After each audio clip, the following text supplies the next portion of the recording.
Hello दोस्तों, नमस्ते भाई, गुड इवनिंग। कैसे हैं आप लोग? प्यारे बच्चों, कैसा महसूस कर रहे हैं? क्या आप लोग जीवित हैं, ठीक ठाक? कल सीटीएसएल का नोटिफिकेशन आया, तो नोटिफिकेशन देख के आपको प्राण में प्राण तो आगे होंगे भाई। मजा आया ना? खूब मजा ले रहे हो। हाँ, शुरू करें प्यारे भाई। तो हम लोग हाइट एंड डिस्टेंस पढ़ रहे थे, कल क्लास नहीं ले पाए थे क्योंकि कल हम कैरियर ऑफिस गए थे ना, तो इस वजह से हम क्लास नहीं ले पाए थे। ब्लर आ रही है? ब्लर नहीं है, एकदम ठीक है। अब सीएचएसएल में भी टीयर 2 हो रहा है, मतलब सीएचएसएल इक्वल टू सीजीएल हो चुका है। ये मान लो सीएचएसएल और सीजीएल में कोई फर्क नहीं है, ना सिलेबस में ना पैटर्न में, बस 5-10% का फर्क है। और इतना है कि सीएचएसएल से आप 12th बाद पेपर दे सकते हो, सीजीएल का पेपर आप ग्रेजुएशन होने के बाद ही दे सकते हैं, और इसके अलावा कोई फर्क नहीं है। इवन सीएचएसएल का जो प्री का पेपर था ना बच्चों, वो हमेशा सीजीएल के प्री के पेपर से अच्छा आता था, हमेशा। मैं पहले कहता हूं कि सीएचएसएल जो क्वेश्चन है वो सीजीएल के पेपर से अच्छे होते हैं, और ये बात मेंस भी होगी तो सीएचएसएल का जो लेवल है वो सीजीएल से ज्यादा बढ़िया है। तो सीएचएसएल और सीजीएल में कोई फर्क नहीं है। ये बात तो मैंने आपको पहले बोल दी थी कि सीएचएसएल का पैटर्न कंफर्म होगा, याद है आप लोगों को? हाँ, सैलरी में डिफरेंस है, बिल्कुल सही आप कह रहे हैं, सैलरी में डिफरेंस है। हाँ, डिस्क्रिप्टिव खत्म हुआ, ये बात एकदम ठीक हुई। हाँ जी विशाल, वेरी गुड इवनिंग। शुरू करते हैं दोस्तों आज की कहानी। तो हाइट एंड डिस्टेंस हम पढ़ रहे हैं, 18 सवाल करके 19 सवाल। From a point P the angle of elevation of a tower is such that tangent is 3/4 on walking 560 metre towards the tower the tangent to the angle of elevation of the tower becomes 4/3 what the height of tower. बहुत अच्छा सवाल है मेरे प्यारे भाई, कौन करेगा? Tangent आप समझते हैं भाई? जैसे मेरे प्यारे भाई ये टावर है, ध्यान से समझिए, टावर है, तो टावर के नजदीक पॉइंट पी है, और इस प्रकार से उससे टावर के टॉप का एलिवेशन एंगल जो उसका टेंजेंट 3/4 है। टावर है मेरे दोस्तों, और ये मेरे दोस्तों है पॉइंट पी, है ना? और पॉइंट पी से ये जो टावर है, टावर के टॉप का जो एलिवेशन एंगल है, ये मान लिया थीटा है, इस प्रकार है कि tan थीटा 3/4 है ना। इस टेंजेंट जो है एलिवेशन एंगल इस प्रकार है, उसके टेंजेंट की वैल्यू 3/4 है। अब टेंजेंट क्या होता है? टेंजेंट होता है परपेंडिकुलर बटा बेस, मतलब अगर ये लेंथ 3 यूनिट है तो लेंथ पूरी कितनी है? 4 यूनिट है। आप बोलोगे जी सर बिल्कुल सही बात, समझ में आ गई। अब क्या बोला है? अब ये बोला है कि 560 मीटर टावर की ओर चलने पर, टावर की ओर कितनी दूरी चले? 560 मीटर। टावर की ओर कितनी दूरी चले आप लोग? 560 मीटर चलने पर सपोज अब आप यहाँ पहुंच गए, यहाँ पहुंच गए मेरे दोस्तों, यहाँ पर पॉइंट क्यू पे। अब पॉइंट क्यू से टावर के टॉप का जो एलिवेशन एंगल है उसका टेंजेंट 4/3 हो जाता है। पॉइंट क्यू से टावर के टॉप का जो एलिवेशन एंगल है उसके टेंजेंट की वैल्यू कितनी हो जाती है? उसका tan कितना हो जाता है? 4/3। तो पॉइंट क्यू से सपोज टावर के टॉप का एलिवेशन एंगल ये अल्फा है, और इसके टेंजेंट की जो वैल्यू है मेरे प्यारे वो कितनी है? तो आप कहोगे सर 4/3 है, 4/3। मतलब अगर टावर की लंबाई 4 है मेरे प्यारे, टावर की लंबाई 4 है तो ये बेस कितना है? 3। परपेंडिकुलर से बेस का रेशियो कितना? 4/3। tan क्या होता है? परपेंडिकुलर बटे बेस 4/3। आपसे पूछा टावर की हाइट क्या है, तो बेटा ये सवाल है रेशियो का, आपके सामने दो अलग-अलग रेशियो दिए गए हैं, दो अलग-अलग रेशियो दिए गए हैं। अगर ये 3 है मेरे प्यारे भाई, तो पूरी लेंथ कितनी है मेरे दोस्त? 4 है, 4। ये 4 यूनिट है, ये कितना है? 3। दो अलग-अलग रेशियो है भाई, दोनों ही रेशियो में 3 और 4 तो कॉमन है, ये टावर की हाइट तो सेम होनी चाहिए ना। 3 और 4 का एलसीएम कितना होता है बच्चों? 12। 3 और 4 का एलसीएम होता है 12। तो मेरे प्यारे भाई इसको 12 बनाना होगा, 12। इस 3 को 12 बनाने के लिए आपको क्या करना होगा? 3 को 12 बनाने के लिए आपको 4 से गुणा होगी, 4 से गुणा, तो 4 तिया 12, और ये कितना हो जाएगा बच्चों? 4 चौक 16। अभी यहाँ पे आपको 4 से गुणा करनी होगी, 4 तिया 12, और ये हो जाएगा मेरे दोस्तों 4 चौक 16। आप बोलोगे हाँ जी सर बिल्कुल सही। और यहाँ पे मेरे प्यारे भाई इसको 12 बनाने के लिए आपको 3 से गुणा करनी होगी। अभी 3 से गुणा करेंगे तो 3 चौक 12, अभी 3 चौक 12, ये कितना हो जाएगा? 3 तिया 9। आप बोलोगे हाँ जी सर 3 तिया 9 हो जाएगा। Yes sir no? आप बोलोगे हाँ जी सर। भैया दो अलग-अलग रेशियो है, दोनों में टावर की हाइट सेम होनी चाहिए, तो टावर की हाइट को सेम कर लो। ठीक है भाई, ये रेशियो कितना होना था? 3-4, 3 रेशियो 4, रेशियो कितना होना था? 4:3। तो टावर की हाइट तो सेम है, तो 3 और 4 को मैंने इक्वल इक्वल कर लिया है ना। यहाँ टावर की हाइट 3 आ रही है, 4 आ रही है, तो 3 और 4 को इक्वल इक्वल कर लिया, 12 12 बनाने के लिए 4 से गुणा कर दिया, 3 से गुणा कर दी। तो मेरे प्यारे पूरी लेंथ कितनी आ गई? 16। ये लेंथ कितनी है? 9। कोई पढ़ने को तैयार है नहीं, ये लेंथ है पूरी 16, कितनी बची? 9 है। तो बताओ ये डिस्टेंस कितनी लगेगी? 7 आ जाएगी। आप बोलोगे जी सर तो पूरी लेंथ 16 है, ये 9 यूनिट है, तो कितना बचेगा? 7। 16 में से 9 हटाएंगे 7 यूनिट, 7 की वैल्यू 560 मीटर है, कितने गुना? 80 गुना, 80 टाइम्स। तो टावर की हाइट पूछा 12, तो 12 की वैल्यू 80 गुना होगी, 12 96 960 मीटर, 960 मीटर। तो टावर की जो हाइट होगी बी ऑप्शन 960 मीटर होगी। ये क्वेश्चन का आंसर है। बहुत ही बेहतरीन सवाल था बच्चों ये। ये सवाल एनसीईआरटी में दिया हुआ है, और ये एज इट इज मेंस के पेपर में आ चुका है, आईसीआर के पेपर में भी आ चुका है। अगला सवाल ये बताइएगा मेरे दोस्तों, सवाल नंबर 20। बहुत प्यारे प्यारे सवाल है, यहाँ से आपकी बुद्धि खुलेगी इन क्वेश्चन को करने की। करो दोस्तों। From the top of a tower, एक टावर के टॉप से मेरे दोस्तों, from the top of a tower, the angle of elevation of top of a building is 60 degree, and the angle of depression of foot of the building is theta, such that tan theta equal to 3/4. What is the height of tower to the nearest meters if building is 273 metre high? ध्यान समझिएगा, ठीक है। Building की ऊंचाई 273 metre दी है, tower की ऊंचाई आपसे पूछी है, टावर की ऊंचाई की ऑप्शन 273 से कम है, तो आप देखते समझ जाया करो कि टावर छोटा होगा, बिल्डिंग ऊंची होगी। तो मेरे दोस्तों ये आपका टावर है, और ये है आपकी बिल्डिंग, ये आपकी बिल्डिंग है, और ये दोनों सेम ही बेस आधार पे बने होंगे। बिल्डिंग की जो हाइट है वो 273 मीटर है, बिल्डिंग की जो ऊंचाई 273 मीटर है। सवाल की लैंग्वेज को ढंग से पढ़ो। एक टावर के टॉप से बिल्डिंग के टॉप का एलिवेशन एंगल 60 डिग्री हुआ, टावर का टॉप। एक टावर के टॉप से ये रहा बिल्डिंग का टॉप, बिल्डिंग के टॉप का जो एलिवेशन एंगल है 60 डिग्री है। तो टावर के टॉप से मेरे प्यारे ये जो हमारी बिल्डिंग है, इस बिल्डिंग के टॉप का जो एलिवेशन एंगल है स्टूडेंट कितना है? ये 60 डिग्री है। आप बोलोगे हाँ जी सर बिल्कुल सही।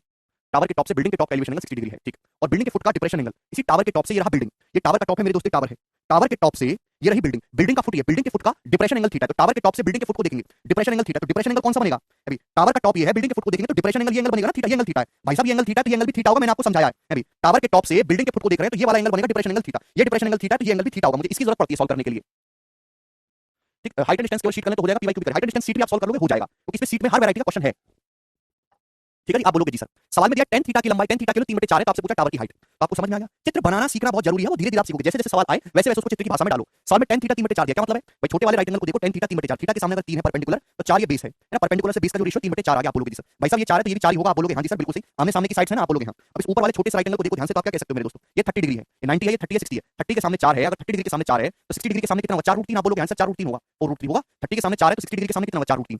ये टावर की हाइट कितनी 3, तो ये लेंथ भी कितनी होगी दोस्तों? 3। आप बोलोगे जी सर ये लेंथ भी 3 होगी, ये अगर 3 है तो ये भी कितना आएगा? 3 आएगा। तो बता टोटल लेंथ कितनी आ गई? बिल्डिंग की टोटल हाइट कितनी आ गई? तो बिल्डिंग की टोटल हाइट आ गई ये 4√3 + 3, बिल्डिंग की टोटल हाइट आ गई 4√3 + 3 यूनिट, ठीक आ गया। और सवाल में इसकी वैल्यू 273 मीटर दी हुई है, 273 मीटर। आप बोलोगे जी सर तो 1 यूनिट की वैल्यू कितनी आ गई? 1 यूनिट की वैल्यू आ गई बटे 1 यूनिट की वैल्यू आ गई 4√3 + 3। आप बोलोगे जी सर बिल्कुल सही।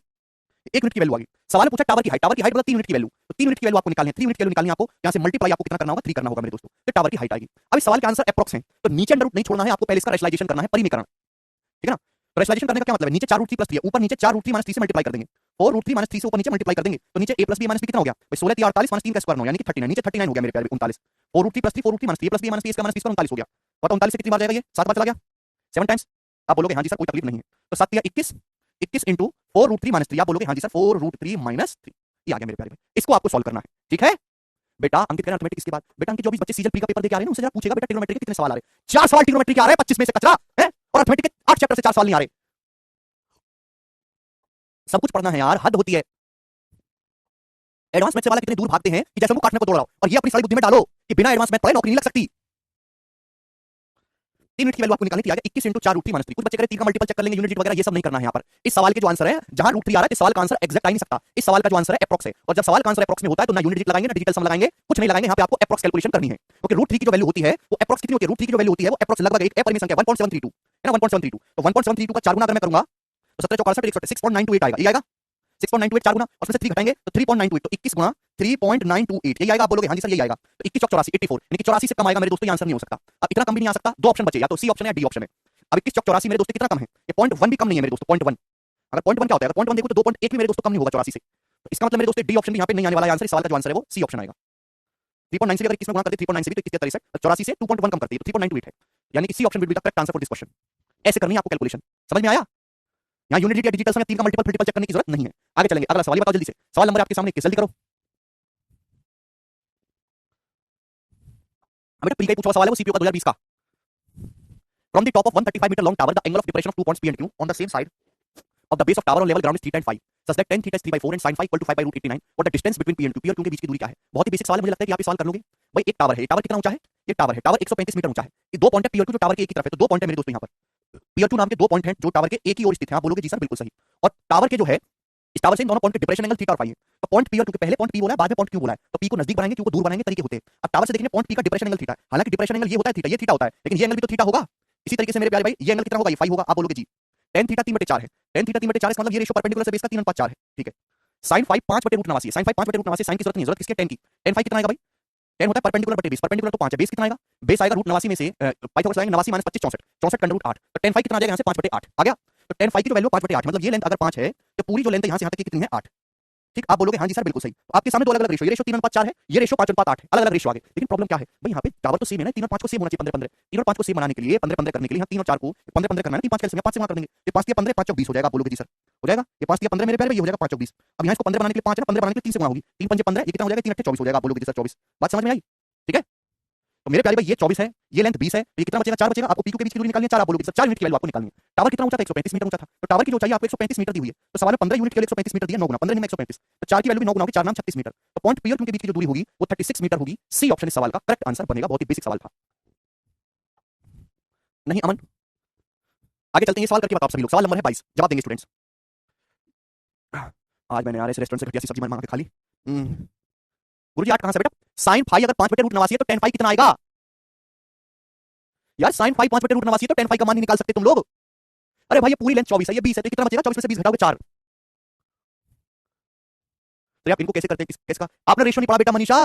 टावर भैया यहाँ पे ना tan थीटा 3/4 है, tan फाई 5/8 है, tan का मतलब होता है परपेंडिकुलर बटे बेस, तो यहाँ पे दो अलग अलग एंगल आपको रखे थीटा फाई, दोनों में परपेंडिकुलर क्या है टावर, टावर की लेंथ होनी चाहिए सेम है, टावर की लेंथ यहाँ परपेंडिकुलर 3 है, परपेंडिकुलर 5 है, तो 3 और 5 को सेम करना होगा, क्योंकि टावर की लंबाई तो सेम ही होनी चाहिए ना, ये तो रेशियो अलग अलग, तो 3 और 5 कैसे होता है 15, 15 बनाने के लिए मैंने यहाँ से 5 से गुणा कर दी पूरे रेशियो में, यहाँ 15 बनाने के लिए मैंने 3 से गुणा कर दी पूरे रेशियो में, 3 से। इतनी बुद्धि नहीं है, बेच खाइए क्या बुद्धि, तो ये हो गया 15/20, 15/20 हो गया, देखो tan थीटा, tan फाई हो गया 15/24, देखो 15/24 हो गया, 15/24, तो दोनों में टावर की लेंथ को सेम कर लेना 15। सर 135 कैसे आया, श्रुति 135 मीटर ऊंचा टावर दे तो रखा है सवाल में, हे प्रभु जब कोई डाउट आया करे तो सवाल पढ़ लिया करो, हे देवी मैया, 15 के लिए 135 मीटर है 9 गुना, तो 4 की वैल्यू भी 9 गुना होगी 36 मीटर।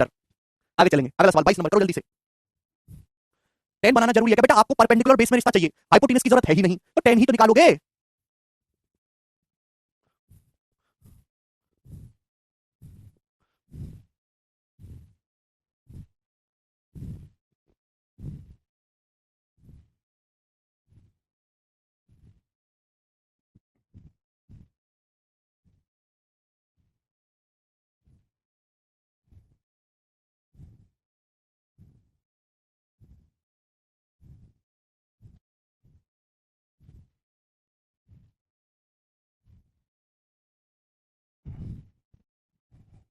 नेहरू प्लेस पे मिल जाएगा भाई laptop.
A ladder is placed against a wall such that it just reaches the top of the wall।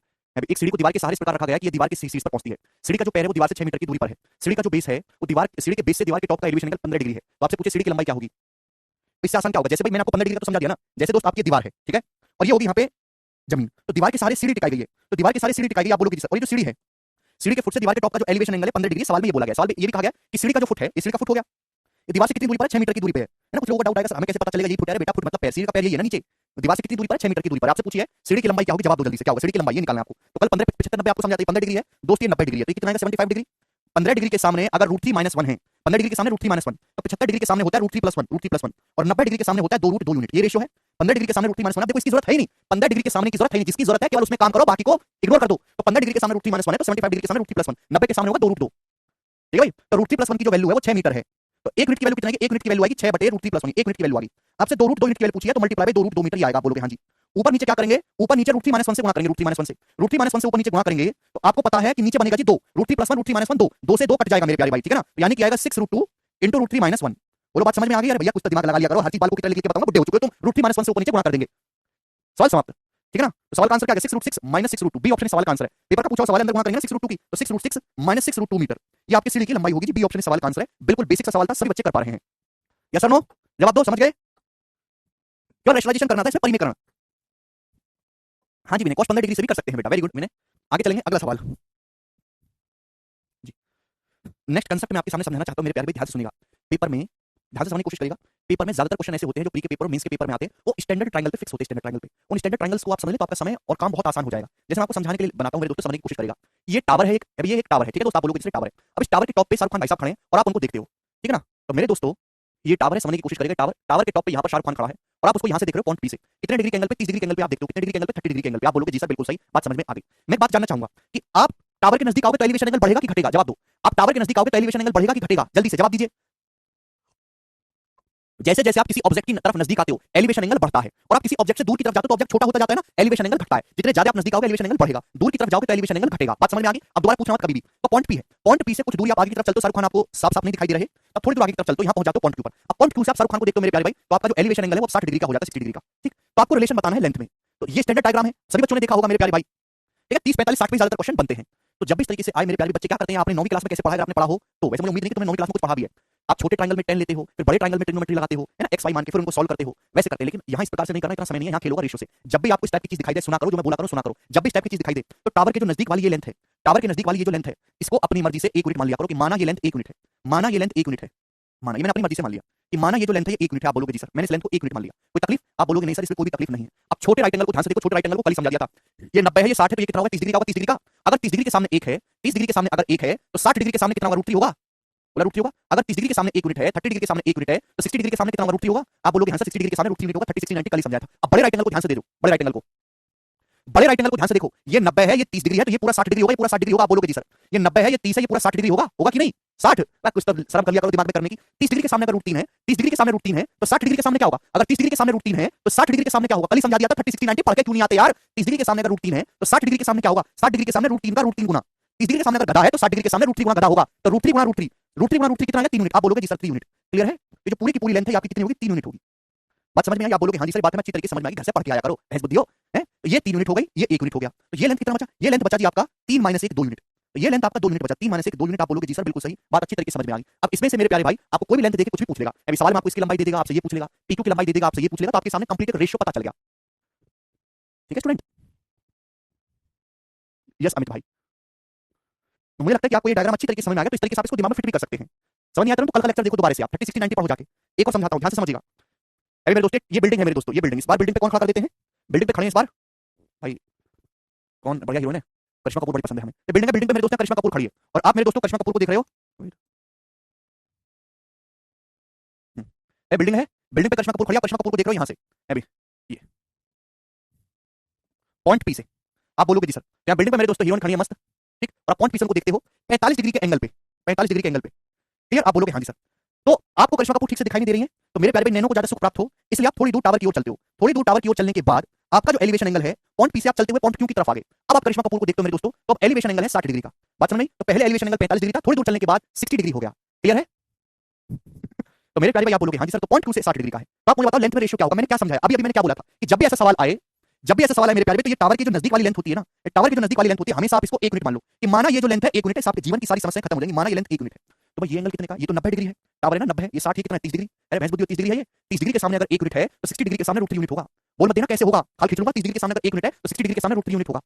आप बोलोगे हाँ जी सर। अब बड़े वाले राइट एंगल को ध्यान से देखो, बड़े वाले राइट एंगल को, ये 90 है, ये 45 है, तो ये पूरा एंगल 45 डिग्री ही बचेगा। 45 डिग्री, 45 45 90 कल बताया था। 45 डिग्री के सामने अगर ये √3 है, 45 डिग्री के सामने अगर ये √3 यूनिट है, तो 45 डिग्री के सामने ये लेंथ भी √3 यूनिट होगी। अरे भाई दो एंगल बराबर है तो दोनों साइड बराबर होंगे। 45 45 डिग्री के सामने की साइड बराबर होनी चाहिए। 45 डिग्री के सामने अगर ये √3 है तो 45 डिग्री के सामने ये भी √3 आएगा। तो भाई ये √3 है, ये 1 है, तो ये कितना बचेगा मेरे प्यारे? ये बचेगा √3 - 1 यूनिट। आप बोलोगे जी √3 - 1 यूनिट। क्लियर है? तो मेरे दोस्त आपको यहाँ पे कोई भी लेंथ दे देगा, ये वैल्यू दे देगा, आपसे ये पूछ लेगा, ये वैल्यू दे देगा, आपसे ये पूछ लेगा, तो आपके पास एक कंप्लीट रेशियो पता चल गया। इससे आपको बार-बार दोनों राइट एंगल ट्रायंगल में अलग से ट्रिग्नोमेट्री लगाने की जरूरत नहीं पड़ी। ये कितना समय आपका बचेगा? आप चित्र बनाइए और सीधा आंसर लिखिए, बस खत्म। ठीक, आगे चले। एक और है मेरे दोस्तों से 3 ही डायग्राम, इसके अलावा और बनते तो और भी है, लेकिन ये सबसे ज्यादा रिपीटेड है जी। फिर से अबे टावर है मेरे दोस्तों, टावर इस बार कौन खड़ा कर देते हैं? टावर पे तुम्हारी फेवरेट खड़ी कर देते हैं। इस बार टावर पे रानू मंडल को खड़ा कर देते हैं। ये टावर है, तो यहाँ पे हमने रानू मंडल को खड़ा कर दिया। ठीक है दोस्तों, तो टावर के टॉप पे वो खड़ी हैं, आप उनको देख रहे हो प्यार भरी निगाहों से, कितना 30 डिग्री के एलिवेशन एंगल पे। आप बोलोगे सर 30 डिग्री के एलिवेशन एंगल पे, ठीक। दीदार सही से हुए नहीं, प्यार बहुत ज्यादा था। अब पॉइंट पी से थोड़ी दूर आगे की तरफ चले, यहाँ पहुंच गए पॉइंट क्यू पर।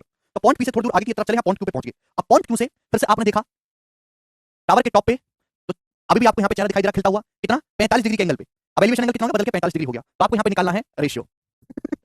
लेंथ में रेशियो क्या होगा? तो मेरे प्यारे भाई जब भी ऐसी दिक्कत फंसे, तो ये टावर की जो नजदीक वाली लेंथ है, इसको आप क्या मान लीजिए? 1 यूनिट मान लीजिए कि माना ये जो लेंथ है 1 यूनिट है, मैंने इस लेंथ को 1 यूनिट मान लिया। और ये भैया ये क्या राइट एंगल है, 90 डिग्री का एंगल है, ये 45 है, ये भी 45 डिग्री होगा। 45 डिग्री के सामने अगर ये 1 यूनिट है तो 45 डिग्री के सामने ये लेंथ भी 1 यूनिट होगी। अभी दो एंगल बराबर तो दो साइड बराबर। आप बोलोगे जी सर ये लेंथ भी 1 यूनिट होगी। ठीक, बहुत बढ़िया। अब बड़े वाले राइट एंगल को ध्यान से देखो, बड़े वाले राइट एंगल, बड़े वाले राइट एंगल में क्या है? इस 30 डिग्री के सामने 1 है, 30 डिग्री के सामने 1 यूनिट है, बच्चा पार्टी 30 डिग्री के सामने 1 यूनिट, ये कितना? 60 डिग्री। ये टोटल कितना? 60। तो 60 डिग्री के सामने कितना होगा? अगर 30 डिग्री के सामने 1 है तो 60 डिग्री के सामने कितना होगा? तो आपका जवाब होगा सर ये √3 यूनिट होगा, √3 यूनिट होगा। तो पूरी लेंथ ये √3 हो गई, पूरी लेंथ √3 1 है, तो कितना बचा? तो आप कहोगे सर √3 - 1 यूनिट बचा। आप बोलोगे जी सर बहुत बढ़िया, बात समझ में आ गई अच्छी तरीके से। तो आपको एक रेशियो पता चले, इससे आपका समय काफी बचेगा। ठीक चलेगा। तो तीनों कांसेप्ट मैंने आपको डिटेल में समझाए है ना। अभी कुछ बच्चे कहेंगे सर कांसेप्ट तो बताइए, तो उनको मैं इसको इसको सौंप दूं, रजनीकांत को सौंप दूं उनको मैं। अगला सवाल इन पे सवाल करेंगे, जल्दी जल्दी करेंगे दोस्तों। कांसेप्ट बहुत स्लोली मैंने बताया है। देखो, from the top of tower, tower के टॉप से the angle of depression of two object on the ground on the same side of it. एक टावर है, तो उस टावर से जमीन के एक की तरफ दो वस्तु हैं और उनके डिप्रेशन एंगल 60 डिग्री 30 डिग्री। कल का लेक्चर पढ़ क्या होता है डिप्रेशन एंगल? यदि दोनों वस्तुओं के बीच की दूरी 400 √3 है, 400 √3, तो आपसे पूछा टावर यानी कि मीनार की हाइट क्या है? तो मेरे दोस्तों ये है आपका मीनार, ये मीनार हो गई। ठीक है, मीनार के एक तरफ दो पॉइंट हैं, एक ही तरफ ये वाले थे दो पॉइंट पी और क्यू, और इन दोनों पॉइंट के डिप्रेशन एंगल जो है वो 60 डिग्री और 30 डिग्री। डिप्रेशन एंगल का मतलब क्या है कि जैसे मीनार यहाँ पे वस्तु है, डिप्रेशन एंगल होता है एक्चुअली ये एंगल डिप्रेशन होता है, लेकिन ये एंगल भी तो डिप्रेशन होगा, अल्टरनेट एंगल ये थीटा थीटा बराबर नहीं होंगे। आपको दिया ये एंगल है, लेकिन क्वेश्चन सॉल्व करने के लिए इस एंगल की जरूरत पड़ती है। तो मीनार के एक ही तरफ टावर, उसके एक ही तरफ दो पॉइंट है पी और क्यू। ठीक है ना। अगर सवाल में ये मेंशन ना किया जाए कि एक तरफ है कि इधर उधर है, तो आप हमेशा एक ही तरफ मानेंगे। ठीक है दोस्तों, इन दोनों के जो डिप्रेशन एंगल 60 और 30 डिग्री है, तो दूर का एंगल 30 डिग्री होगा, नजदीक का एंगल 60 डिग्री होगा। ठीक, आप बोलोगे जी सर तो कैसे सॉल्व करेंगे भाई? ये लेंथ 1 यूनिट है, इस लेंथ को माना 1 यूनिट है, ये एक है तो 60 डिग्री के सामने कितना है? 60 डिग्री के सामने आएगा √3। आप बोलोगे जी सर √3। अब इस बड़े राइट एंगल को ध्यान से देखो, 30 डिग्री के सामने √3 है, 30 के सामने √3 है, तो ये 60, 60 के सामने √3 का भी √3 गुना 3 यूनिट, पूरी लेंथ 3 आ जाएगी, पूरी लेंथ 3 आ जाएगी। ये 3 है, एक है तो कितना बचेगा? 2 यूनिट। आप बोलोगे हाँ सर लेंथ 2 यूनिट बचेगा। सवाल में क्या बोला है? सवाल में बोला है कि यहाँ पे दोनों वस्तुओं के बीच की दूरी 400 √3 है, दोनों वस्तुओं के बीच की जो दूरी 400 √3 है, दो की जो वैल्यू 400 √3 मीटर दी है, 2 यूनिट के लिए 400 √3 मीटर दी है। 1 यूनिट के लिए कितनी है? 1 यूनिट के लिए 200 √3, 1 यूनिट के लिए 200 √3 है, तो √3 यूनिट की वैल्यू क्या है? 200 √3 से गुणा करेंगे, √3 गुणा √3 3 गुणा 200 600 600 मीटर। तो टावर की जो हाइट है वो 600 मीटर आ जाएगा। डी ऑप्शन सवाल का आंसर बताओ, इससे आसान सवाल क्या होगा? कितना समय लगेगा? और ऐसा नहीं कि प्री में ही आएंगे, मेंस में भी ये सवाल आएगा और मात्र 5-7 सेकंड में आप कर सकते हो, आपको कांसेप्ट पता है तो। आगे करेंगे दोस्तों, अगला सवाल, सवाल आपके सामने है 24 नंबर क्वेश्चन। करो दोस्त फटाफट, बनाएंगे जल्दी से। From a point exactly midway between the foot of two towers P and Q, the angle of elevation of their tops are 30 degree and 60 degree respectively. The ratio of the height of P to that of Q, दो tower है भाई P और Q, उनके बीचों बीच एक point P है और इस पॉइंट से दोनों टावर के जो एलिवेशन एंगल है वो 30 डिग्री और 60 डिग्री है। तो पी और क्यू की हाइट का रेशियो बताना है। तो भाई ये होगी आपकी जमीन धरातल, ये होगा बीचों बीच, बीचों बीच है ना यहाँ पे। अब दो टावर है पी और क्यू मेरे दोस्त, ये टावर पी हो गया, दो टावर है, ये टावर आपका पी हो गया और स्टूडेंट ये टावर आपका क्यू हो गया। आप बोलोगे जी बहुत बढ़िया। अब मेरे प्यारे भाई जो टावर हैं, मैंने पी को छोटा क्यू को बड़ा क्यों बनाया कि इन दोनों टावर के बीचों बीच एक बिंदु है और इस पॉइंट से पी का जो एलिवेशन एंगल है मेरे प्यारे, पी का जो एलिवेशन एंगल है वो छोटा है 30 डिग्री, जबकि टावर क्यू का जो एलिवेशन एंगल है टावर क्यू का वो बड़ा है मेरे प्यारे। टावर क्यू का जो एलिवेशन एंगल है वो 60 डिग्री है। तो मेरे दिमाग में पहले देख लिया कि पी टावर छोटा होगा क्यों बड़ा होगा, पी और क्यू की हाइट का रेशियो आपको बताना है। जवाब दो दोस्त, 15-75 क्वेश्चन एग्जाम में बहुत कम आता है, राशि करवा तो दिया एक ही सवाल वही है। तो मेरे दोस्तों राइट एंगल को ध्यान से देखेंगे, छोटे राइट एंगल को, पहले छोटे राइट एंगल को, अगर 30 डिग्री के सामने 1 यूनिट है तो 60 डिग्री हुआ ना, 60 डिग्री के सामने कितना है √3 यूनिट। आप बोलोगे जी सर बिल्कुल सही भैया, ये जो पॉइंट है दोनों टावर्स के बिल्कुल बीचों बीच में था, अगर ये लेंथ √3 है तो ये वाली लेंथ भी √3 होगी कि नहीं, अगर ये लेंथ √3 है तो ये वाली लेंथ भी √3 होगी। आप बोलोगे जी सर अब ये एंगल कितना का है 90 डिग्री का, इस ट्रायंगल को ध्यान से देखो, 60 ये कितना है 30 डिग्री, अगर 30 के सामने √3 है, 30 डिग्री के सामने √3 है तो 60 के सामने क्या होगा, 60 डिग्री के सामने √3 का भी √3 गुना 3 यूनिट आएगा। 30 डिग्री के सामने अगर गधा है तो 60 डिग्री के सामने √3 गुना गधा, तो √3 गुना √3 3 यूनिट आएगा। तो टावर पी की हाइट अगर 1 है तो क्यू की हाइट कितनी है 3, तो पी और क्यू की हाइट का रेशियो क्या होगा 1:3। इस सवाल का आंसर है सी ऑप्शन करेक्ट है। और ये मींस का सवाल है, विशाल गलत कर दिया बेटा आपने। मैंने आपका काम इतना आसान कर दिया, केवल आपको चित्र बनाना है और आपको आंसर लिखना है, अलग से कुछ करने का पार्ट खत्म, समझे। और आप प्रैक्टिस ज्यादा करोगे तो आप इतने डेवलप हो जाएगा आपका दिमाग कि आप चित्र भी नहीं बनाओगे, आप केवल सवाल पढ़ोगे और आंसर लगाओगे, लेकिन वो चीज प्रैक्टिस से आएगी। ठीक, आगे चलेंगे, अगला सवाल बताओ जल्दी से, सवाल नंबर 25 करो फटाफट, समय दे रहा हूं मैं आपको करने का।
क्या आप सवाल कर पाए, बुद्धि है आप में करने की।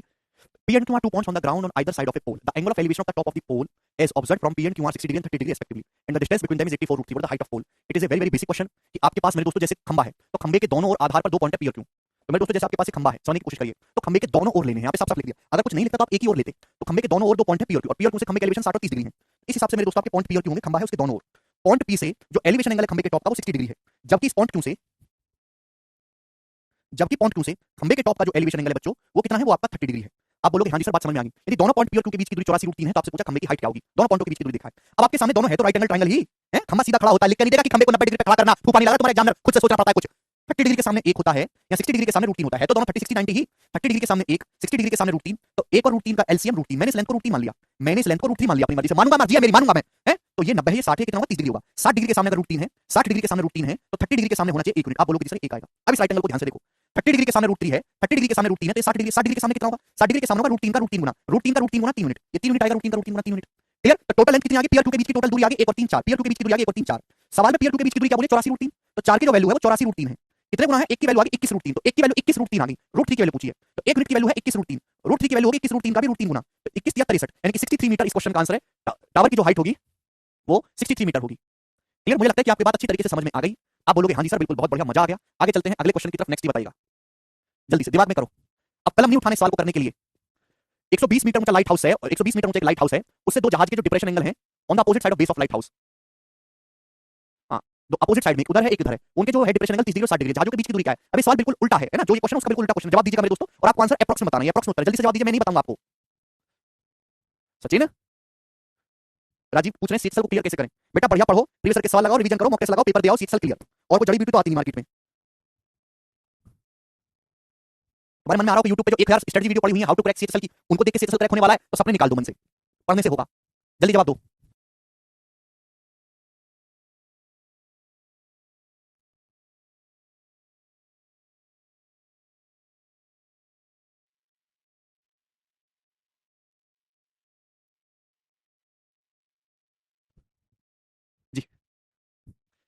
सी ऑप्शन सही बच्चों का आंसर आ गया 277 मीटर, ठीक है ना।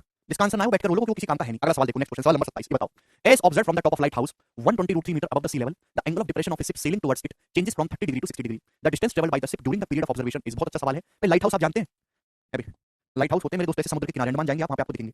ये मेरे प्यारे भाई है आपका लाइट हाउस। यहाँ पे ना लाइट जलती है, उसमें एक आदमी बंदूक लेकर खड़ा होता है, तो ऐसे जहाज आ रहा है ना, यहाँ जहाज आ रहा है समुद्र में, तो जहाज का जो डिप्रेशन एंगल है वो ये जो लाइट हाउस है जमीन से कितनी ऊपर है, जो लाइट हाउस है जमीन से 120 मीटर की हाइट पर है। आप बोलोगे जी सर, तो यहाँ पे देखा गया कि जहाज आ रहा है लाइट हाउस की ओर, उसका जो डिप्रेशन एंगल है वो 30 डिग्री है, वो डिप्रेशन एंगल 30 डिग्री है। तो डिप्रेशन एंगल क्या होता है, यहाँ से इसको आगे बढ़ाएंगे, ये डिप्रेशन एंगल 30 डिग्री होता है, ये भी 30 डिग्री होगा।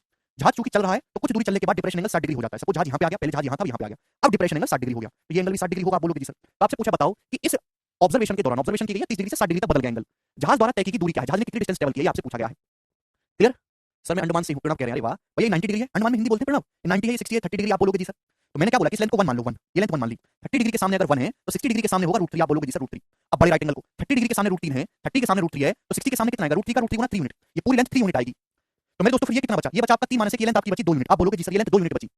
√3 की वैल्यू 120 √3 मीटर है, तो 1 यूनिट की वैल्यू 120 है।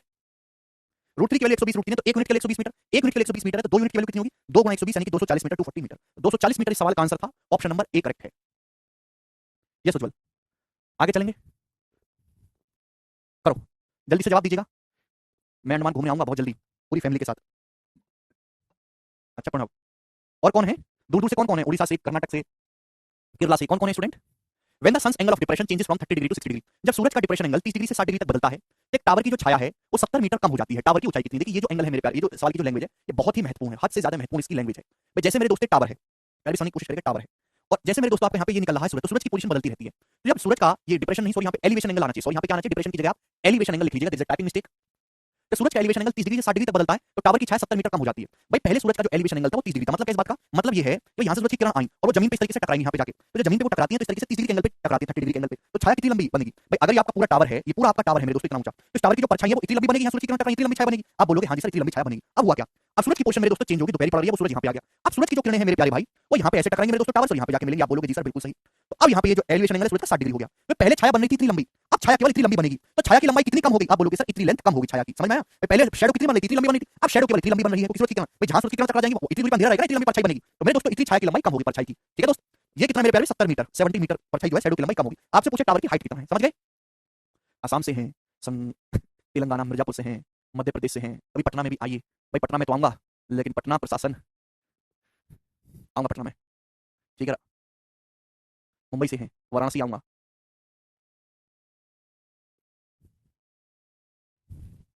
प्रयागराज, वैशाली, चलो नवाड़ा से हैं, कोई बात नहीं। तो आपसे पूछा टावर की हाइट, अब इसका जवाब दीजिए कैसे करेंगे। तो आप तुरंत समझिए कि आप इस लेंथ को 1 यूनिट मान लीजिए कि माना ये जो लेंथ है ये लेंथ 1 यूनिट है, 1। तो भाई ये तो 90 डिग्री है ना, ये 30 डिग्री होगा। अगर 30 डिग्री के सामने 1 है, 30 डिग्री के सामने 1 है, तो 60 डिग्री के सामने कितना होगा, √3 होगा। बोलोगे सर √3।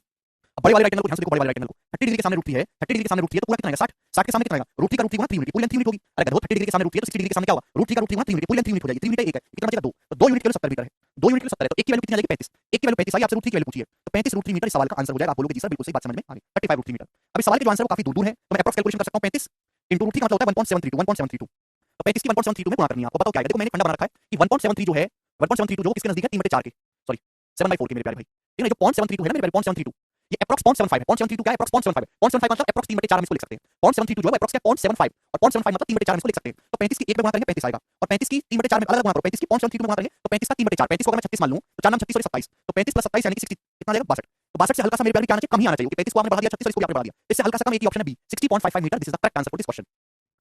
35 की 1 पे गुणा करेंगे 35, 35 की 0.732 में गुणा करेंगे अप्रॉक्स 27 आएगा। अरे 45 कहां से आ गया, गुणा भी नहीं करने जानते हो राजीव, हद है। 35 को 36 मान लीजिए, बढ़ा दिया, 0.732 को 0.75 मान लिया, बढ़ा दिया, अब 36 का 3/4 होता है 27, तो ये 27 से कम आना चाहिए था, 35 प्लस 27 62, 62 से हल्का सा ही कम होगा, तो एक ही ऑप्शन दिखाई दे रहा है बी। ऐसे आपको कैलकुलेशन करनी है। अगला सवाल देखिएगा, सवाल ये 29 बहुत अच्छा सवाल है।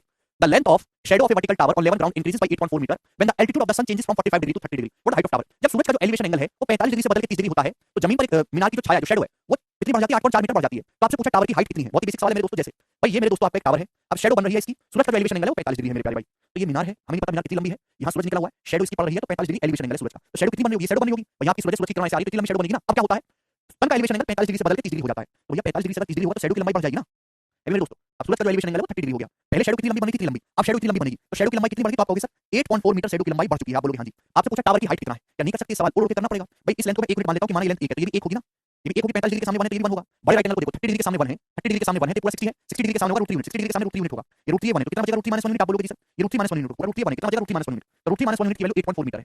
√3 - 1 यूनिट की वैल्यू 8.4 मीटर है तो 1 यूनिट की वैल्यू कितनी होगी? 1 यूनिट की वैल्यू होगी 8.4 अपॉन √3 - 1। आप बोलोगे हां जी सर ये आपके टावर की हाइट आ जाएगी। अब इसका रेशनलाइजेशन परिमेय करना आपको करना है तो ऊपर नीचे √3 + 1 से गुणा करेंगे √3 + 1 से। नीचे √3 - 1 √3 + 1 2 बचेगा। यानी 2 से 8.4 को काटेंगे 4.2 बार जाएगा। तो 4.2 * √3 + 1 4.2 * √3 + 1 यानी कि डी ऑप्शन इस सवाल का आंसर बनेगा। ए ऑप्शन नहीं है बेटा, डी ऑप्शन है। कभी तो कुछ सही बता दिया करो। रेशनलाइजेशन करने के लिए ऊपर नीचे √3 + 1 से गुणा होगी। आगे चले दोस्तों अगला सवाल, सवाल 29 था मेरे प्यारे भाई। अपन लोग लेंगे सवाल नंबर है यहाँ पर 30। ये बताओ जल्दी से। अब इसका आंसर आप ही मुझे बताओगे, मैं तो बिल्कुल नहीं बताऊंगा। आप ही मुझे जवाब करके बताओ। नहीं बेटा हाइपोटेनस क्यों पूछेगा? हाइपोटेनस नहीं पूछता। उस लेंथ का मतलब क्या फिजिकल लाइफ में?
आ गया?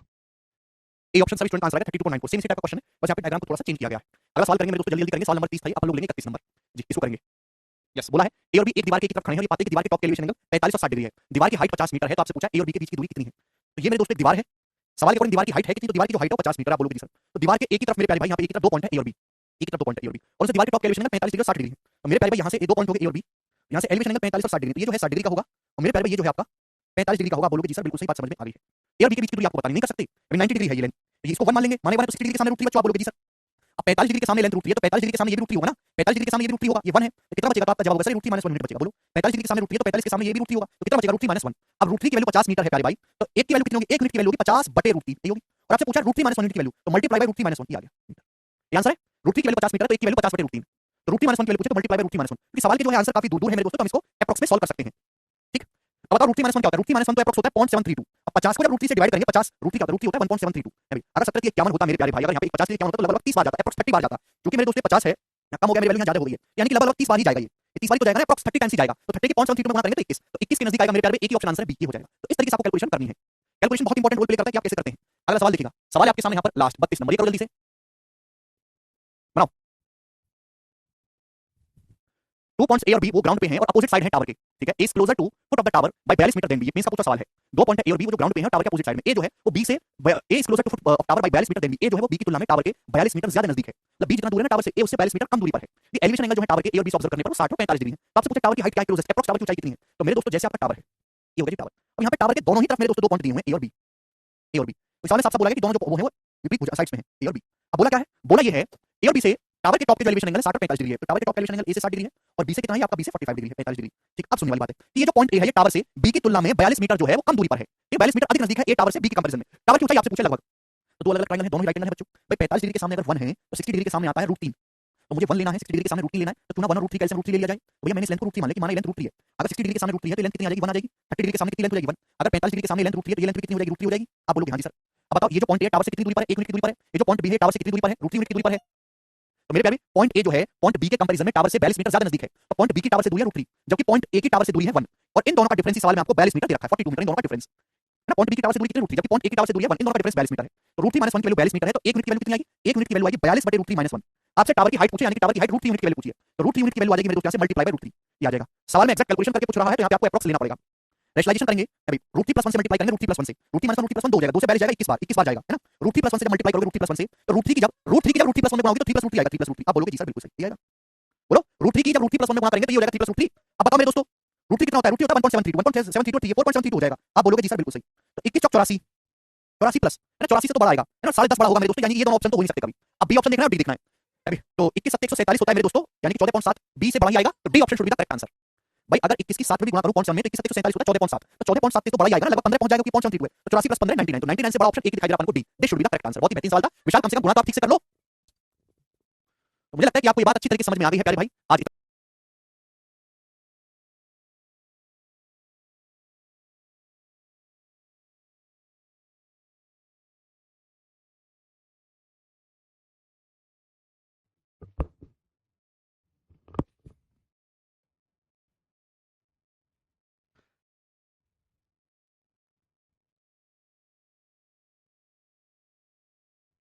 हेलो दोस्तों, नमस्ते भाई, गुड इवनिंग, कैसे हैं आप लोग प्यारे भाई, कैसा महसूस कर रहे हैं दोस्तों आप। तो हम लोग हाइट एंड डिस्टेंस ऊंचाई एवं दूरी पढ़ रहे हैं, शीट अपलोड हो चुकी है आपके पास, शीट अपलोड हो चुकी है ना। आप सभी लोगों ने इसे क्वेश्चन सॉल्व करने की कोशिश की खुद से। जी विशाल करते ही नहीं है, पता नहीं क्या आप। चलो सुनो, दो पिलर हैं ए और बी सेम हाइट के, रोड के अपोजिट साइड में, जो कि 40 मीटर चौड़ी रोड है। एंगल ऑफ एलिवेशन जो है पिलर ए और बी के टॉप का वो 30 डिग्री और 45 डिग्री है, ठीक है ना। At a point on the road between the pillars, ठीक है, दोनों स्तंभों के बीच पर स्थित एक बिंदु से ए और बी के जो एलिवेशन एंगल है 30 और 45 डिग्री है। तो स्तंभ ए के फुट से उस पॉइंट की दूरी बताइए कितनी है मीटर में, जवाब देंगे। कौन करेगा मेरे प्यारे भाई, करो। बड़ा ही बेसिक सा सवाल है मेरे प्यारे, सेम हाइट वाले दो पिलर हैं ए और बी। नहीं हुई अपलोड, शीट अपलोड नहीं हुई क्या केशव, शीट अपलोड करवाओ, 19 से होगा। अरे नहीं, नाटक करवा दिया हमने क्वेश्चन आपको कल। दो पिलर हैं ए और बी समान हाइट के, हाँ हाँ, अपलोड करवा दो इसे। दोस्तों ये दो पिलर हैं ए और बी, इन दोनों ही पिलर की जो हाइट है वो सेम है, और ये जो दोनों पिलर हैं एक सड़क के दोनों किनारे स्थित है, और सड़क की जो चौड़ाई है वो 40 मीटर है। सड़क की चौड़ाई कितनी है, 40 मीटर। अब यहाँ पे क्या बोला है, बोला ये है कि दोनों पिलर के बीच सड़क पर एक पॉइंट है, और वहां से इनके एलिवेशन एंगल 30 डिग्री और 45 डिग्री है। तो सपोज सड़क पे कोई पॉइंट है मेरे प्यारे भाई यहाँ पर पी, और इससे दोनों के जो एलिवेशन एंगल है 30 डिग्री और 45 डिग्री है ना, ए और बी के 30 डिग्री है और ये आपका 45 डिग्री। आप बोलोगे जी सर बिल्कुल सही बात, अच्छे समझ में आ गई। तो आपसे पूछा गया है कि पिलर ए के फुट से उस पॉइंट पी तक की दूरी क्या है, पिलर ए से। कल क्लास नहीं थी, 19 से होना है। अरे भाई कल क्लास करवाया तो है, 32 क्वेश्चन तक करवा दिए मैंने, ये क्या कह रहे हैं 18 19 तक के, कैसे। हाँ हो गया 18 से 33 तक, 32 तक। चलो दोस्त ध्यान सुनेगा, यहाँ 30 डिग्री के सामने की साइड क्या होती है, 1 यूनिट है भाई। तो 60 डिग्री के सामने की साइड कितनी हो जाएगी, रूट 3 यूनिट। अब दोनों पिलर की हाइट सेम है, ये 1 है तो मेरे दोस्तों ये भी 1 होगा, ये भी 1 होगा। 45 डिग्री, क्योंकि इसकी हाइट अगर 1 माने तो ये भी 1 होगा, 45 डिग्री के सामने 1 है तो मेरे दोस्तों ये भी 1 आएगा। तो टोटल लेंथ कितनी आ गई है, ये टोटल लेंथ आ गई यहाँ पे रूट 3 + 1। तो सवाल में रूट 3 + 1 यूनिट की जो वैल्यू है वो आपको 40 मीटर दी हुई है, 40 मीटर। आप बोलोगे जी सर बिल्कुल सही। और आपसे पूछा क्या है, आपसे पूछा पॉइंट ए के फुट से पॉइंट पी तक की दूरी, यानी कि रूट 3 यूनिट के लिए पूछी है। तो भैया ये टोटल लेंथ रूट 3 + 1 होगी ना, ऐसे 1 यूनिट की वैल्यू कितनी आ गई, 1 यूनिट की वैल्यू आ गई 40 बटे रूट 3 + 1, 1 यूनिट की वैल्यू 1 यूनिट की। आपसे क्या पूछा है, आपसे रूट 3 यूनिट की वैल्यू पूछे तो मल्टीप्लाई बाय रूट 3 आ जाएगा मेरे दोस्तों। आप बोलोगे जी सर, तो ऊपर नीचे मेरे प्यार भी क्या कर सकते हैं, रूट 3 - 1 से मल्टीप्लाई कर दीजिए, ऊपर नीचे। ऊपर नीचे आप लोग रूट 3 - 1 से मल्टीप्लाई कर देंगे, रेशनलाइजेशन करेंगे, तो नीचे रूट 3 + 1 रूट 3 - 1 2 हो जाएगा, 2 से 40 कितनी बार जाएगा, 20 बार जाएगा। तो 20 रूट 3 × रूट 3 - 1, मैंने ऊपर नीचे रूट 3 - 1 से मल्टीप्लाई कर दिया। अब रूट 3 के जब अंदर गुणाओगे तो 3 - रूट 3, तो 20 × 3 - रूट 3 मीटर, यानी कि सी ऑप्शन जो है सवाल का आंसर आएगा। सर एच को पॉइंट को बिल्कुल बीच में नहीं ले सकते, यहाँ पे बिल्कुल बीच में नहीं बोला है ना। अगर यहाँ पे बिल्कुल बीच में बोलता तो लिखता है lies exactly between them, exactly बीच में नहीं है, बोला है दोनों स्तंभों के बीच सड़क पर स्थित एक बिंदु है, एक बिंदु है, दोनों सड़कों के बीच में कहीं भी हो सकता है। अच्छा एक बैच में शायद क्लास अपलोड नहीं हुई है, मैं देख अपलोड करवा दूंगा भाई, बीचों बीच में नहीं ले सकते उज्जवल, ये करो जल्दी से सवाल। अच्छा ऐप में कल क्लास नहीं आई है ना, प्रॉब्लम हो गई, चलो ठीक है मैं करवा रहा हूँ। ठीक है कोई बात नहीं, आपके बैच में क्लास पता नहीं कैसे हट गई है, मैं उसको करवा रहा हूँ। ठीक है कल मैंने लाइव पढ़ाया था 18 से 32 तक। देखो the angle of elevation of top of a tower 25 root 3 metre high from two points on the level ground on it opposite side are 45 degree and 60 degree, what the distance between the two points correct to 1 decimal place. बहुत ही basic सा सवाल बताओ, 25 root 3 metre ऊंचे tower के शीर्ष का, तो एक टावर है मेरे दोस्तों, ये जो टावर है ये कितना ऊंचा है, ये 25 रूट 3 मीटर ऊंचा एक टावर है, ठीक है। तो इस टावर का इसके दोनों और दो पॉइंट हैं, यानी इस टावर के मेरे प्यारे भाई यहाँ पे दोनों और दो पॉइंट हैं, दोनों और इनसे टावर के टॉप का जो एलिवेशन एंगल है 45-60 डिग्री, तो यहाँ से इसका जो एलिवेशन एंगल है ये 45 डिग्री है, ठीक है। और यहाँ से इसका जो एलिवेशन एंगल है मेरे प्यारे भाई ये 60 डिग्री है। आप बोलोगे जी सर, तो 25 रूट 3 मीटर ऊंचा एक टावर है, उसके शीर्ष का जो एलिवेशन एंगल है, इस समतल के दोनों स्थित दो बिंदु हैं, उनके टॉप का एलिवेशन एंगल 45 डिग्री और 60 डिग्री है। तो आपसे पूछा दोनों बिंदुओं के बीच की दूरी क्या होगी, मीटर में अप्रॉक्स में बताना है। तो हम जानते हैं 45 डिग्री के सामने की अगर ये लेंथ 25 रूट 3 है तो ये भी 25 रूट 3 होगा। आप बोलोगे हाँ जी सर बिल्कुल लेंथ इक्वल होती है। भाई 60 डिग्री के सामने अगर 25 रूट 3 है तो 30 डिग्री के सामने कितना होगा मेरे दोस्तों, 25 होगा। आप बोलोगे भाई 30 डिग्री के सामने अगर 1 है तो 60 डिग्री के सामने रूट 3 होता है, 60 डिग्री के सामने अगर लेंथ 25 रूट 3 है तो 30 डिग्री के सामने कितना होगा 25, तो दोनों पॉइंट्स के बीच की दूरी क्या होगी, दोनों को ऐड कर देंगे, दोनों पॉइंट्स के बीच की दूरी आएगी 25 रूट 3 + 25, यानी कि 25 × रूट 3 + 1। आप बोलोगे हाँ जी सर, यानी कि मेरे दोस्तों अप्रॉक्स हो जाएगा, रूट 3 कितना होता है 1.732, तो 25 × 2.732 हो जाएगा, तो 25 दूनी 50, यानी कि आंसर 50 से बड़ा आएगा, तो ये उत्तर नहीं हो सकता। 25 50 और 25 7 175 यानी कि 17.5। तो 50 में 17.5 जोड़ेंगे अप्रॉक्स तो 67 68 के आसपास आएगा। 68 के आसपास एक ही ऑप्शन दिखाई दे रहा है, डी यही वाला ऑप्शन करेक्ट है। खत्म सवाल का उत्तर। क्या दिक्कत है sir? Height and distance shifting use नहीं कर सकते क्या इसमें? कैसी शिफ्टिंग भाई हैं? जो चीज जहां लग गई वहां लग गई। अगला सवाल करेंगे दोस्त, ये बताओ जल्दी से। सवाल नंबर 35। ये जो क्वेश्चन है बहुत इंपॉर्टेंट है और ये जो क्वेश्चन 2020 के मेंस के पेपर का भी है। चलिए दोस्तों जल्दी से जवाब दो। ठीक है भाई, निपटाना है ये, समझ आ गया ना? बिल्कुल बेसिक सवाल है। जिस बच्चे ने पहला लेक्चर ढंग से देखा वो कर लेगा, बस आपको स्टैंडर्ड राइट एंगल ट्रायंगल याद होने चाहिए। करिए बच्चों, इस वाले सवाल का क्या उत्तर है, फटाफट करो।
आया जी, ये बताइएगा सर इसमें कैसे पता चलेगा कौन सा एंगल कहां ले रहे भैया? कहीं भी ले लो यार, हद आदमी हो।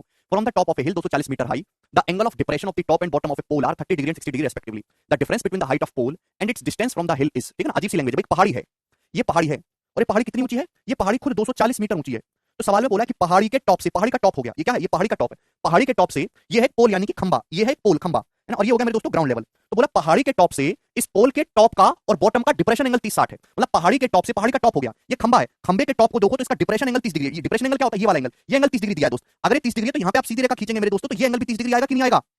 और पहाड़ी के टॉप से, हिल के टॉप से खंबे के बॉटम का डिप्रेशन एंगल 60 है। बॉटम का डिप्रेशन एंगल 60 है, बॉटम यानी कि नीचे का ये डिप्रेशन एंगल 60 है बॉटम का। तो मेरे दोस्तों ये डिप्रेशन एंगल 60 डिग्री का, ये डिप्रेशन एंगल होता है, तो ये एंगल भी 60 डिग्री आएगा कि नहीं आएगा? तो हिल, पहाड़ी के टॉप से, हिल के टॉप और बॉटम का डिप्रेशन एंगल 30 और 60 दिया है। आपसे पूछा खंबे की हाइट और इसकी पहाड़ी से जो डिस्टेंस है उन दोनों का डिफरेंस बताओ, निकाल लेंगे? यानी निकाल सकते। तो आपके सामने यहाँ पे दो राइट एंगल ट्रायंगल दिखाई दे रहे हैं। शुरू कर दीजिए, छोटे राइट एंगल से शुरू करने में आसानी रहती है, छोटे राइट एंगल से। भाई मैंने मान लिया कि 30 डिग्री के सामने लेंथ 1 है, 30 डिग्री के सामने 1 तो 90 है ना, आप बोलोगे हाँ जी सर। तो 60 डिग्री के सामने लेंथ कितनी आ जाएगी? √3। आप बोलोगे हाँ जी। भाई अगर ये लेंथ √3 है तो ये लेंथ भी तो √3 होगी। आप बोलोगे हाँ जी सर, ये लेंथ भी √3 होगी। होगी कि नहीं होगी? आप बोलोगे हाँ जी। 30 डिग्री के सामने 1 है तो 60 के सामने √3 होगी। अगर ये √3 तो ये भी √3। अब बड़े राइट एंगल को देखो, इस बड़े वाले राइट एंगल को ध्यान से। भाई ये 60 है, ये 90 है, तो ये एंगल कितने का? ये एंगल 30 डिग्री का। आप बोलोगे हाँ सर, ये एंगल 30 डिग्री का है। अब 30 डिग्री के सामने अगर √3 है, 30 डिग्री के सामने √3 है तो 60 डिग्री के सामने कितना होगा? 30 डिग्री के सामने अगर √3 है तो 60 डिग्री के सामने कितना होगा? √3 का भी √3 गुना यानी कि 3 यूनिट। √3 का √3 गुना 3 यूनिट होगा। आप बोलोगे हाँ जी सर 3 यूनिट। बात समझ में आ गई? आप बोलोगे हाँ जी सर समझ में आ गई। तो भाई ये पूरी लेंथ 3 है, ये लेंथ 1 है, तो ये कितना बचा? 2 यूनिट बचा। 2 3 माइनस 1 2, ये भी 2 आ जाएगा। आप बोलोगे हाँ सर ये भी 2 आ जाएगा। तो सवाल में 3 यूनिट के लिए 240 मीटर दिया, 80 गुना 80 गुना 80 टाइम्स। आपसे पूछा खंबे की हाइट और उसकी पहाड़ी से जो दूरी है उनका डिफरेंस है। भाई खंबे की हाइट कितनी आई है? खंबे की हाइट आई है 2 और इस खंबे की पहाड़ी से कितनी डिस्टेंस है? √3। पहाड़ी से कितनी डिस्टेंस है? √3। इसका डिफरेंस 2 माइनस √3 यूनिट की वैल्यू बतानी है आपको। 2 माइनस √3 की वैल्यू बतानी है। 1 यूनिट की वैल्यू 80 मीटर आ गई है, तो 2 माइनस √3 की वैल्यू 2 माइनस √3 गुना 80 मीटर। और ये इस क्वेश्चन का आंसर था, यानी कि ए ऑप्शन करेक्ट है। अब बताओ मेंस का सवाल है और किया जा सकता है बहुत कम समय में।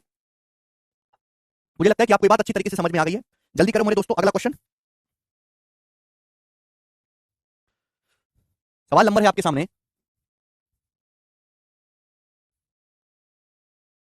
36वां। जवाब दो दोस्त। नेक्स्ट बहुत ही बेसिक सवाल है। गोलू 60 मीटर ऊंची बिल्डिंग से कुछ दूरी पर खड़ा है। गोलू कितना लंबा है? 1.8 मीटर लंबा है। जब गोलू बिल्डिंग की ओर बढ़ता है तो उसके सिर का जो एलिवेशन एंगल है वो 45 डिग्री से 60 डिग्री हो जाता है। जब गोलू बिल्डिंग की ओर चलता है तो एलिवेशन एंगल जो है सिर का 45 से 60 डिग्री हो जाता है। How much distance Golu cover towards the building? Golu भवन से कितनी दूरी, गोलू भवन की ओर, हिंदी में थोड़ा गलत लिख दिया है, गोलू भवन की ओर कितनी दूरी चला है? करेंगे दोस्त। अब ये सवाल 2017 के पेपर में आया था। जैसे ये एक बिल्डिंग है दोस्त, एक बिल्डिंग है, बिल्डिंग कितनी ऊंची है? 60 मीटर ऊंची बिल्डिंग है। एक बिल्डिंग है, ये बिल्डिंग जो है 60 मीटर ऊंची बिल्डिंग है। अब एक बंदा है गोलू, अभी यहाँ पे गोलू की हाइट दी हुई है, गोलू एक बंदा है। गोलू अपने आप में 1.8 मीटर लंबा है। कितना लंबा है? 1.8 मीटर लंबा है। ठीक है जी। अब जो गोलू के सिर से, ये गोलू का सिर है, गोलू के सिर से इस बिल्डिंग के टॉप का एलिवेशन एंगल कितना है? बिल्डिंग के टॉप का एलिवेशन एंगल है 45 डिग्री। कितना एलिवेशन एंगल? 45 डिग्री है। ये बंदा है गोलू। अब गोलू बिल्डिंग की ओर कुछ दूरी चलता है, गोलू बिल्डिंग की ओर कुछ दूरी चलता है ना, तो गोलू बिल्डिंग की ओर कुछ दूरी चला। सपोज गोलू आ गया यहाँ पे, पहले का गोलू का मुंह यहाँ था, गोलू का मुंह यहाँ गया। आप बोलोगे जी सर। अब गोलू के मुंह से बिल्डिंग के टॉप का एलिवेशन एंगल कितना हो गया? अब गोलू के मुंह से बिल्डिंग के टॉप का एलिवेशन हो गया 60 डिग्री। 60 डिग्री हो गया। तो मैं आपसे जानना चाहता हूं कि गोलू ने कितनी डिस्टेंस कवर करी है बिल्डिंग की ओर? गोलू ने कितनी डिस्टेंस कवर करी है यहाँ पे बिल्डिंग की ओर? ये जवाब दीजिए, करो दोस्त। ये गोलू है, एक बिल्डिंग है, कितनी मीटर ऊंची बिल्डिंग है? 60 मीटर ऊंची बिल्डिंग, उससे कुछ दूरी पर है। तो गोलू के सिर से बिल्डिंग के टॉप का एलिवेशन एंगल 45 डिग्री है। गोलू कुछ दूरी बिल्डिंग की ओर चलता है, ठीक है भाई। अब उसका जो टॉप का एलिवेशन एंगल होता है 60 डिग्री। तो आप बताओ गोलू बिल्डिंग की ओर कितनी दूरी चला। तो भाई मैं ये कांसेप्ट में आपको समझा चुका हूं। आप बोलोगे हां जी सर बताया कि जब भी ऐसा सवाल आए आप इस लेंथ को हमेशा 1 यूनिट मान लो कि माना ये लेंथ 1 यूनिट है, माना ये लेंथ 1 यूनिट है, तो ये कितना आएगा √3 आएगा। आप बोलोगे हां जी सर ये लेंथ आ जाएगी √3। अब बड़े वाले राइट एंगल को देखो, बड़े वाले राइट एंगल को 45 डिग्री के सामने √3 है, ये 45 डिग्री के सामने बच्चों √3 है, तो ये लेंथ भी √3 होनी चाहिए। बड़े 45 डिग्री के सामने √3 है, तो ये लेंथ भी √3 होनी चाहिए पूरी, ये 1 है, तो कितना बचेगा √3 - 1 बचेगा। तो दोस्तों आपसे √3 - 1 यूनिट की वैल्यू पूछे, √3 - 1 की। क्लियर है। आप बोलोगे हां जी सर।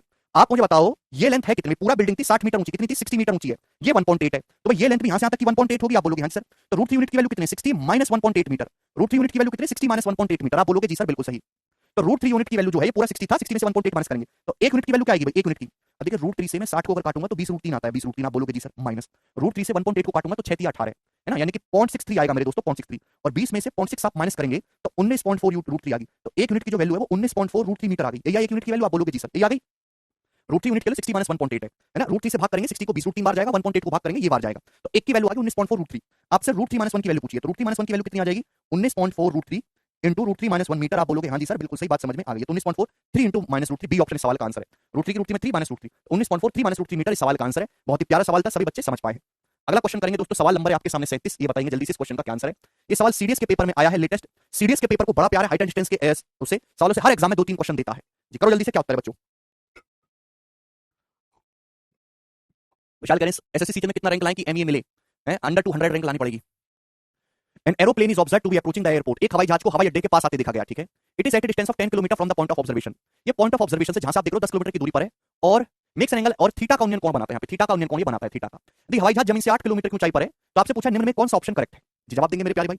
इस सवाल में तो पूछा ही नहीं, ऐसे समझो मेरे प्यारे भाई कि ये आपका हवाई जहाज है, ये आपका हवाई जहाज उड़ रहा है मेरे दोस्तों। यहाँ पर ये हवाई जहाज उड़ रहा है, ये हवाई जहाज जमीन से कितनी हाइट पर उड़ रहा है 8 किलोमीटर की हाइट पर उड़ रहा है, और ये कितना एलिवेशन एंगल बना रहा है थीटा। ये जो हवाई जहाज है आप इसको देख रहे हो टुकुर टुकुर, और ये कितनी दूरी पर है हवाई अड्डे से 10 किलोमीटर की दूरी पर है, तो ये डिस्टेंस 10 किलोमीटर है अभी। कितनी दूरी पर है जमीन पर प्रेक्षण बिंदु से 10 किलोमीटर की दूरी पर है, ठीक है ना। पॉइंट ऑफ ऑब्जर्वेशन पे ग्राउंड पे 10 किलोमीटर की दूरी पर है, तो थीटा का मान क्या होगा। तो ये आपको यहाँ पे परपेंडिकुलर दिया है, आपको बेस दिया, आप tan थीटा नहीं निकाल सकते। tan थीटा आएगा मेरे प्यारे भाई यहाँ पे 8/10 परपेंडिकुलर बटे बेस, यानी कि मेरे दोस्तों 0.8 यही है। An airplane is observed to be approaching the, it is at a distance from the point of observation on the ground and makes an angle of elevation angle theta. The aeroplane is at a height of 8 kilometre above the ground, which one of the, हाँ तो tan theta कितना आएगा perpendicular बटा base 0.8। तो आप मुझे बताओ यहाँ पे थीटा की वैल्यू किस रेंज में है जी। जवाब देंगे थीटा की वैल्यू किस रेंज में, करो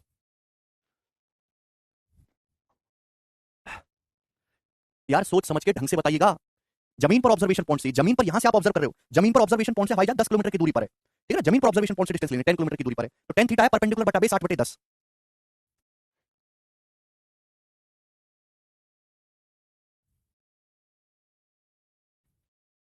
पागल आदमी है यार सब लोग यहाँ से, बिल्कुल पागल जिसे कहते हैं। अरे tan थीटा का मान 0.8 आया है तो थीटा की वैल्यू किस रेंज में होगी, सी ऑप्शन आएगा 30 डिग्री से 45 डिग्री की रेंज में, क्योंकि मैं जानता हूं कि tan 30 डिग्री कितना होता है, tan 30 डिग्री होता है 1/√3, जबकि tan 45 डिग्री होता है आपका 1। ये 0.8 है, 0.8 मतलब 0 से 1 के बीच में, तो ये जो 1/√3 कितना आएगा, 1/√3 का मतलब आ जाएगा, √3 का मतलब होता है 1.7, √3 का मतलब 1.7, 10 को 17 से भाग करेंगे 17 6 100 अप्रॉक्स 0.6 आएगा, तो 0.6 से 1 के बीच में तो आ रहा है 0.8, यानी कि थीटा का मान 30 से 45 डिग्री के बीच में होना चाहिए। तो सी ऑप्शन इस सवाल का आंसर था। बड़ा बेसिक सा सवाल था दोस्तों, ये बताइएगा। सवाल नंबर आपके सामने होगा यहाँ पर 38, इसको करो जल्दी से। This is one of the classical question है मेरे प्यारे, बहुत क्लासिकल सवाल है, करो कौन करेगा जी। From an aeroplane flying above a river at an altitude of 1200 meter, it is observed that angle of depression of opposite point on the two banks of river are 30 degree and theta. If the width of river, यदि नदी की चौड़ाई 3000 metre है तो आपसे पूछा कौन सा ऑप्शन करेक्ट है। भाई नदी के ऊपर 1200 मीटर की ऊंचाई पर एक हवाई जहाज उड़ रहा है, ठीक है, और इस हवाई जहाज से नदी के दोनों किनारों पर दो अपोजिट पॉइंट हैं और उनके डिप्रेशन एंगल 30 डिग्री और थीटा है। नदी की चौड़ाई 3000 मीटर है तो कौन सा ऑप्शन करेक्ट है। तो आपको यहाँ पे थीटा की रेंज निकालनी है, तो आप रेशियो एग्जैक्ट तो जरूरत है नहीं, अभी 600 दूनी 1200 और 600 पंजे 3000, 2:5 हो गया। तो मेरे प्यारे भाई ध्यान से सुनिएगा, भाई ये होगी आपकी नदी, स्टूडेंट ये होगी मेरे प्यारे बच्चों आपकी नदी, कोई प्रॉब्लम नहीं है। अब नदी के ऊपर एक हवाई जहाज उड़ रहा है, कितनी हाइट पर उड़ रहा है 2, तो नदी के ऊपर मेरे दोस्तों एक हवाई जहाज यहाँ पे उड़ रहा है इस प्रकार से ना, कितनी हाइट पर 2 हाइट पर। अब नदी के किनारे पर मेरे दोस्तों यहाँ पर 2 पॉइंट है, आप बोलोगे हाँ जी सर 2 पॉइंट है, कोई दिक्कत नहीं। अब उनसे जो मेरे दोस्तों विपरीत किनारों पर है, जो डिप्रेशन एंगल है 30 डिग्री और थीटा डिग्री, ये डिप्रेशन एंगल यहाँ पे 30 डिग्री का बताएगा, तो डिप्रेशन एंगल हालांकि ये 30 डिग्री होता है, ये भी तो 30 डिग्री हो जाएगा, आप बोलोगे जी सर। और ये एंगल है मेरे प्यारे भाई यहाँ पर ये थीटा, ये एंगल थीटा है आपका। नदी की जो चौड़ाई है वो कितनी है 3000 मीटर यानी कि 5, तो नदी की जो चौड़ाई है मेरे प्यारे दोस्तों ये कितनी है 5, आप बोलोगे जी सर 5, ये 5 है। तो आपसे पूछा थीटा की रेंज क्या है, तो आप निकालो पहले tan sin cos कुछ तो निकालो, बताइए। तो मेरे प्यारे भाई ये राइट एंगल है, ध्यान से देखिएगा, राइट एंगल 30 डिग्री के सामने 2 है तो 60 डिग्री के सामने होगा 2√3, आप बोलोगे जी सर 2√3 होगा कि नहीं होगा 2√3 सर, 4 आएगा ना, 4 कैसे आएगा, 600 दूनी 1200 और 600 पंजे 3000, पागल हो गए बिल्कुल मूर्ख आदमी। फिर नदी है, नदी की चौड़ाई 5 यूनिट है, मैंने रेशियो ले लिया। अब नदी से 2 यूनिट की हाइट पर एक हवाई जहाज उड़ रहा है, नदी के किनारों पर दो अलग अलग पॉइंट है, यहाँ से एंगल जो है 30 डिग्री और थीटा, थीटा की रेंज बतानी है, तो 30 डिग्री के सामने 2 है तो 60 के सामने 2√3 आएगा। अब 2√3 का मतलब क्या होता है, 2√3 होता है अप्रॉक्स 3.4, अप्रॉक्स 3.4 होता है, √3 कितना हो गया अप्रॉक्स 1.7, एंगल्स में रेंज काफी दूर दूर है तो अप्रॉक्स ले सकते हैं, अभी 1.7 का दूंगा 3.4, ये पूरी लेंथ 5 है तो कितना आ जाएगा अप्रॉक्स 1.6 आ जाएगा, 1.6 आप बोलोगे जी सर। अभी 5 में से 3.4 घटाएंगे लेंथ अप्रॉक्स 1.6 आएगी, वो भी कराएंगे राशिक। तो आप बताओ ये थीटा आपको निकालना है। अब इस राइट एंगल को ध्यान से देखो, इस थीटा के सामने परपेंडिकुलर है, ये बेस है, तो tan थीटा कितना आएगा? तो tan थीटा आ जाएगा मेरे दोस्तों यहाँ पे 2/1.6। आप बोलोगे जी सर बिल्कुल सही, कोई दिक्कत नहीं है इसमें, ठीक है भाई। है भाई, ये कितना 4 पंजे 20 4 चौक 16, यानी कि अप्रॉक्स आएगा 1.25, 5/4 मतलब 1.25। तो tan थीटा की जो वैल्यू वो अप्रॉक्स 1.25 आई है। अगर tan थीटा की वैल्यू अप्रॉक्स 1.25 आई है तो बताओ ये किस रेंज में लाई करता है? तो आप कहोगे सर ये बी ऑप्शन के बीच में लाई करता है, क्योंकि tan 45 डिग्री 1.25 क्या है? 1.25 की जो वैल्यू है मेरे प्यारे भाई वो 1 और √3 के बीच में, 1 और √3 के बीच में। और 1 किसका मान होता है? 1 होता है tan 45 डिग्री का, √3 का मतलब होता है 1.73, किसका मान होता है 60 डिग्री का। अगर आपका tan थीटा 1.25 है तो यानी कि थीटा की जो रेंज होगी वो 45 डिग्री से 60 डिग्री के बीच में होगी, तो बी ऑप्शन इस सवाल का करेक्ट आंसर है। तो बहुत अच्छे सवाल सीडीएस के पेपर ने बनाए, 2022 के लेटेस्ट सवाल है बेटा। ये सवाल में दिया हुआ नदी के ऊपर 1200 मीटर की हाइट है, नदी की चौड़ाई 3000 मीटर। मैं यहाँ एग्जैक्ट कैलकुलेशन नहीं ले रहा, इसकी जरूरत नहीं थी, मैंने रेशियो ले लिया, 600 से काटे 2 बार, ये काटे मैंने 5 बार, इस सवाल में दिया हुआ है, ठीक है। तो 1.25 यहाँ पे tan थीटा आया, ये अप्रॉक्स वैल्यू है, लेकिन उसी से आपको काम चल जाएगा कि 1 और √3 के बीच में है, ठीक है भाई। तो 45 और 60 डिग्री के बीच में थीटा की वैल्यू आएगी। क्लियर? आप बोलोगे हाँ जी सर बिल्कुल सही, बहुत बढ़िया, मजा आ गया। अगला क्वेश्चन करेंगे दोस्तों, नेक्स्ट सवाल। सवाल है आपके सामने यहाँ पर 39 नंबर, जवाब दीजिएगा इस क्वेश्चन का क्या आंसर है। बनाओ जल्दी से, नहीं जीवन क्वेश्चन पढ़ो।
देखिए, the angle elevation of the top of tower of height x meter from a point on the ground is find to be 60 degree. By going y meter away from that point, it becomes 30 degree. Which of the following correct relation is correct?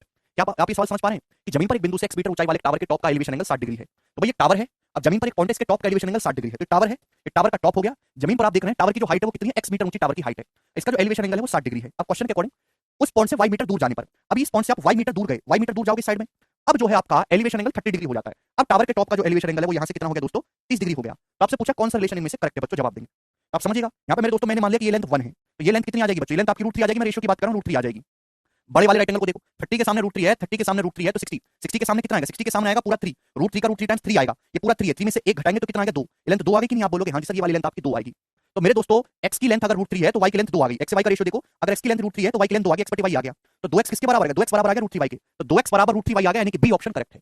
अब ये सवाल आया है आपका latest, ये भी CDS के paper का सवाल है, सभी बच्चे समझ पाए इसको, बड़ा ही बेसिक सा क्वेश्चन था। आगे चलेंगे जी, सवाल number 40। This question is very very important, most important सवाल है, 40 साल पुराना आईआईटी का सवाल है मेरे दोस्तों, आज के लिए परफेक्ट एसएससी क्वेश्चन है। करेंगे जी, इसका क्या उत्तर है? If the angle of elevation of top of tower from 3 collinear point ABC on a line leading to foot of tower are 30, 45 and 60 respectively, find the ratio AB ratio BC। भैया tower है, ये क्या है दोस्तों? Tower है, हमें नहीं पता टावर कितना ऊंचा है, तो टावर के फुट से जाने वाली एक लाइन है, इस लाइन पर 3 कोलिनियर पॉइंट है ABC। तो टावर ये हो गया टावर का फुट, टावर के फुट से लाइन जाती है, इस लाइन पर 3 पॉइंट है ABC, कोलिनियर का मतलब होता है एक ही लाइन पर ABC, और इसे टावर के टॉप के एलिवेशन एंगल 30, 45 और 60 है। तो ये पॉइंट ए हो गया, इस पॉइंट ए से टावर के टॉप का जो एलिवेशन एंगल है 30 डिग्री है। आप बोलोगे हाँ जी सर। भाई ये पॉइंट बी हो गया, अब पॉइंट बी से टावर के टॉप का जो एलिवेशन एंगल है वो 45 डिग्री है, 45 डिग्री। भाई ये पॉइंट सी हो गया, जैसे जैसे आगे की तरफ जाएंगे एलिवेशन एंगल बढ़ता है, पॉइंट सी से टावर के टॉप का एलिवेशन एंगल हो गया 260 डिग्री। तो आपसे पूछा है एबी से बीसी का रेशियो कितना है, करो। एबी से बीसी का क्वेश्चन क्या है, करिए दोस्त, बैक कीजिए, बैक कर लेता हूं भाई।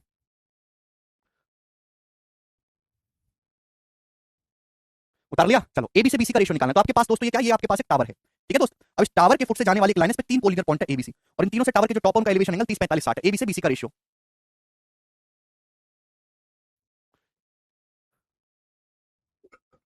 जी करेंगे।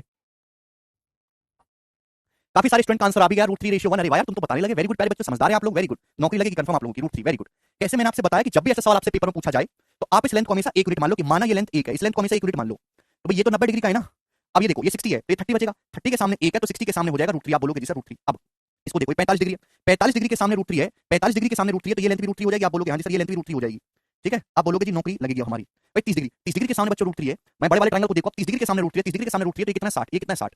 30 डिग्री के सामने अगर रूट 3 है तो 60 डिग्री के सामने कितना आएगा, रूट 3 का रूट 3 गुना 3, रूट 3 का रूट 3 गुना 3 यूनिट, तो ये लेंथ आएगी आपकी 3 यूनिट। रूट 3 का रूट 3 गुना 3 यूनिट आपको निकालना है ए बी से बीसी का रेशियो। आप बोलोगे हाँ जी सर ए बी से बीसी का ही रेशियो आपको निकालना है। तो बताओ स्टूडेंट्स ए बी क्या आएगा, ए बी ये पूरी लेंथ है 3, ये लेंथ है रूट 3, तो 3 में से रूट 3 आप घटा दीजिए, ए बी की लंबाई आएगी अपॉन बीसी, बीसी की लेंथ क्या है बीसी, भाई ये पूरी लेंथ है रूट 3, ये पूरी लेंथ है रूट 3, ये है 1, तो रूट 3 में से आप 1 घटा दीजिए, रूट 3 माइनस 1 आप बोलोगे जी सर भाई पूरी लेंथ यहां से आता है रूट 3, ये कितना है 1, तो रूट 3 में से 1 घटा दीजिए। तो ऊपर से मेरे प्यारे बच्चों क्या करेंगे, ऊपर से जब आप रूट 3 कॉमन लेंगे बच्चों, जब आप ऊपर से रूट 3 कॉमन लेंगे तो रूट 3 माइनस 1 बचेगा, नीचे रूट 3 माइनस 1 कट जाएगा यानी कि रूट 3, तो ए बी से बीसी का रेशियो रूट 3 आ जाएगा मेरे दोस्तों, यानी कि ए ऑप्शन इस सवाल का आंसर है। बेहतरीन क्वेश्चन है। ठीक है दोस्त, तो सवाल में अलग से कुछ नहीं करना, आप चित्र बनाओगे, चित्र में ही सारा क्वेश्चन सॉल्व हो जाएगा। आगे चलेंगे जी अगले सवाल की तरफ, ये करेंगे सवाल नंबर 41। ये क्वेश्चन हद से ज्यादा इंपॉर्टेंट है, 2017 के मेंस की परीक्षा में बच्चों सवाल आया था, वेरी वेरी इंपॉर्टेंट, दोबारा से सवाल रिपीट होगा सेम लैंग्वेज के साथ। करिए, एक नेवी कैप्टन है जो एक लाइट हाउस से दूर जा रहा है 4 इंटू 3 माइनस रूट 3 मीटर पर सेकंड की स्पीड से। एक नेवी कैप्टन है, मीटर पर सेकंड है ये, जो 4 इंटू 3 माइनस रूट 3 मीटर पर सेकंड की स्पीड से प्रकाश स्तंभ से दूर जा रहा है। वो देखता है कि लाइट स्टम्प के टॉप का एलिवेशन एंगल 60 डिग्री से 45 डिग्री तक बदलने में 1 मिनट का टाइम लगा। कितना समय लगा, 1 मिनट। तो लाइट हाउस की हाइट कितनी है, करो दोस्त, बहुत अच्छा सवाल है, देखेंगे प्यारे भाई सुनो। भाई जैसे मेरे दोस्त यहाँ पे समझिए कि ये आपका लाइट हाउस है, लाइट हाउस क्या है, समुद्र के किनारे होते हैं ना ऐसे, है ना, ऊपर आदमी बंदूक लेके खड़ा होता है, लाइट जली होती है, लाइट हाउस है ये यहाँ पर, इसमें बल्ब जल रहा है। आप बोलोगे जी सर, एक समुद्र में एक नेवी कैप्टन है जो इस लाइट हाउस से दूर जा रहा है, इस स्पीड से वो चल रहा है, तो उसने देखा कि लाइट हाउस के जो टॉप का एलिवेशन एंगल है वो 60 डिग्री से 45 डिग्री तक बदलने में 1 मिनट का समय लगा। मतलब पहले लाइट हाउस के टॉप का एलिवेशन एंगल था बच्चे 60 डिग्री, पहले लाइट हाउस के टॉप का एलिवेशन एंगल 60 डिग्री था, है ना, जहां जो बैठ के नेवी कैप्टन जा रहा है, यहां से देख रहा है, उसने देखा कि अभी 60 डिग्री है, अब वो दूर की ओर जा रहा है, दूर की ओर। आप बोलोगे हाँ जी सर, दूर की ओर जा रहा है वो लाइट हाउस से, 1 मिनट चलने के बाद अब एलिवेशन एंगल लाइट हाउस के टॉप का 45 डिग्री हो गया, 45 डिग्री, यानी कि नेवी कैप्टन जो है मेरे प्यारे भाई, नेवी कैप्टन 60 डिग्री से 45 डिग्री यहां तक चला है, एलिवेशन एंगल 60 से 45 चेंज हुआ, कितना समय लगा है, 1 मिनट। तो बताओ 1 मिनट में नेवी कैप्टन डिस्टेंस कितनी चला होगा। 1 मिनट का मतलब होता है बच्चों 60 सेकंड, 60 सेकंड होता है। नेवी कैप्टन मेरे प्यारे भाई 1 सेकंड में इतना चलता है, 1 सेकंड में, मीटर पर सेकंड स्पीड है, डिस्टेंस होता है स्पीड गुना टाइम, अगर 1 सेकंड में इतने मीटर जा रहा है तो 60 सेकंड में कितना जाएगा, मल्टीप्लाई बाई 60। आप बोलोगे हाँ जी सर, यानी कि 240 इंटू 3 माइनस रूट 3 मीटर ये आपकी लेंथ होगी, नेवी कैप्टन ने इतनी डिस्टेंस कवर करी है। आपसे पूछे लाइट हाउस की हाइट कितनी है, तो मैंने क्या सीखा कि आप हमेशा इस लेंथ को 1 मान लिया करो, माना ये लेंथ 1 है, अब ये तो 90 डिग्री का एंगल है, अगर 30 डिग्री के सामने 1 है तो 60 डिग्री के सामने बच्चे रूट 3 होगा, ये रूट 3 होगा। आप बोलोगे जी सर बिल्कुल सही। अब बच्चों 45 डिग्री के सामने अगर लेंथ रूट 3 है, 45 डिग्री के सामने रूट 3 है, तो ये एंगल भी 45 है, 45 डिग्री के सामने ये भी रूट 3 होगा, 45 डिग्री के सामने ये भी रूट 3 होगा पूरा, 45 के सामने ये रूट 3, तो 45 के सामने ये भी रूट 3 होगा, तो ये कितना बचेगा जी, रूट 3 माइनस 1 मीटर, ये रूट 3 माइनस 1 यूनिट बचेगा। आप बोलोगे जी सर रूट 3 माइनस 1 बचेगा, और रूट 3 माइनस 1 की वैल्यू सवाल में 240 इंटू 3 माइनस रूट 3 रखी है, तो यहां से भैया इसको काटेंगे तो 240 रूट 3 आ जाएगा, 1 यूनिट की वैल्यू कितनी है 240, अभी 3 माइनस रूट 3 में से, 3 माइनस रूट 3 में से रूट 3 जब आप कॉमन लेंगे, रूट 3 कॉमन लेंगे तो रूट 3 माइनस 1 कट जाएगा, तो 1 यूनिट के लिए 240 रूट 3 मीटर आ गई। अरे भाई रूट 3 माइनस 1, रूट 3 कॉमन लेंगे तो root 3 minus 1, root 3 minus 1 cut जाएगा, 1 यूनिट की वैल्यू आएगी 240 रूट 3 मीटर। लाइट हाउस की हाइट पूछिए तो रूट 3 यूनिट की वैल्यू आएगी, रूट 3 यूनिट की वैल्यू आएगी 240 रूट 3 गुणा रूट 3, 240 रूट 3 की रूट 3 में गुणा करेंगे तो 240 3 आ जाएगा, 240 3 720 मीटर, 720 720 मीटर, तो लाइट हाउस की जो हाइट है वो 720 मीटर है, बी ऑप्शन। सभी बच्चे मेरे साथ साथ आंसर बता रहे हैं, बहुत खुशी की बात है, यही स्प्रिट होनी चाहिए।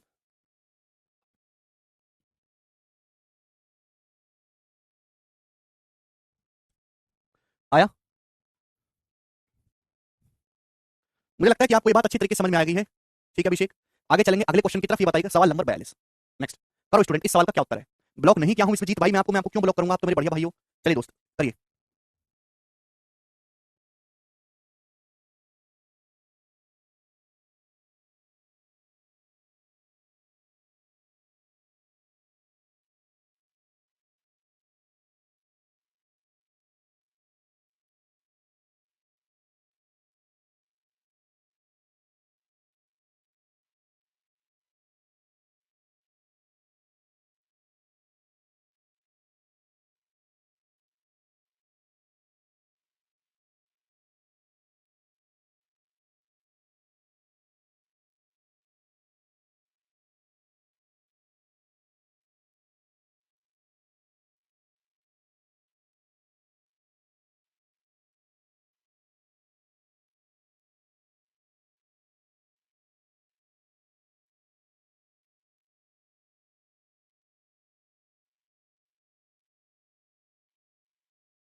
यार गलती मत करो भाई, ये जो सवाल है ना 2016 के मींस के पेपर में आया था, 2016 में। जी बताइए क्या आंसर है। हालांकि ये सेम टू सेम क्वेश्चन उससे 2 साल पहले 2014 में आईआईटी के पेपर में आया था, 2014 में। तो ये 2 साल बाद एसएससी के पेपर में आ गए। तो कुछ क्वेश्चन ऐसे होते हैं जो बोर्ड एग्जाम में आपके एनसीईआरटी में या प्रीवियस किसी हाई लेवल के एग्जाम में जो जिनका सॉल्यूशन 1 मिनट से कम में किया जा सकता है, जो रेलेवेंस भी होते हैं। तो सभी क्वेश्चन जिनका सॉल्यूशन 1 मिनट में किया जा सके और रेलेवेंस भी हो, उनका छोटा सॉल्यूशन हो, वो सब एसएससी में आने लायक है, चाहे वो किसी भी एग्जाम के हो। जी बताओ। A person from the top of hill observe a vehicle moving towards him at a uniform speed. एक आदमी पहाड़ी के टॉप पे खड़ा, उसने ऑब्जर्व किया एक मोटरसाइकिल, एक व्हीकल है जिसकी ओर आ रही है यूनिफॉर्म स्पीड से। 10 मिनट का समय लगा है डिप्रेशन एंगल 45 डिग्री से 60 डिग्री बदलने में। आफ्टर दिस, इसके बाद कितना समय लगेगा व्हीकल को बॉटम ऑफ द हिल तक पहुंचने में, है ना, पहाड़ी के बॉटम तक पहुंचने में कितना समय लगेगा? जी जवाब दीजिएगा। तो आप समझने की कोशिश करो, it's a very basic question. जैसे मेरे दोस्तों पहाड़ी है, यहाँ पहाड़ी पे खड़ा एक आदमी, वो देख रहा है व्हीकल को, तो व्हीकल उस आदमी की ओर आ रही है। तो 10 मिनट का समय लगा डिप्रेशन एंगल 45 से 60 डिग्री तक बदलने में। तो पहले डिप्रेशन एंगल 45 डिग्री था, मतलब वो देख रहा था तो ये गाड़ी है, इसका डिप्रेशन एंगल 45 डिग्री है, ठीक। फिर वो गाड़ी जो पहाड़ी की ओर आ रही है थोड़ी देर बाद यहाँ पे आ गई, तो अब कितना डिप्रेशन एंगल होगा? 60 डिग्री का हो गया। हालांकि डिप्रेशन एंगल देखा जाता है यहाँ से कि एंगल 60 है, लेकिन नीचे ये एंगल भी तो 60 होगा ना। तो यानी कि गाड़ी को यहाँ से यहाँ तक आने में दोस्तों जो समय लगा है वो समय आपका 10 मिनट है। बोला अब इसके बाद उस गाड़ी को पहाड़ी के नीचे तक बॉटम तक आने में कितना टाइम और लगेगा, ये आपसे पूछा है। करेंगे मेरे प्यारे भाई, ठीक। तो यहाँ पे मेरे दोस्तों ध्यान से समझने की कोशिश करेगा। मैंने इस लेंथ को 1 यूनिट मान लिया कि माना ये लेंथ 1 है, तो 60 डिग्री के सामने बच्चों कितना आएगा? 60 डिग्री के सामने आ जाएगा √3। आप बोलोगे हाँ जी सर। तो बताओ बड़े राइट एंगल को देखो, 45 डिग्री के सामने √3 है, 45 डिग्री के सामने √3 है, तो ये √3 होगा। दिस इज √3 भाई। अगर लेंथ √3 है 1 है तो कितना बचेगा? √3 - 1 बचेगा कि नहीं? तो मैं कह सकता हूं कि √3 - 1 यूनिट लेंथ जाने में गाड़ी को 10 मिनट लगा, √3 - 1 यूनिट जाने में गाड़ी को 10 मिनट लगा।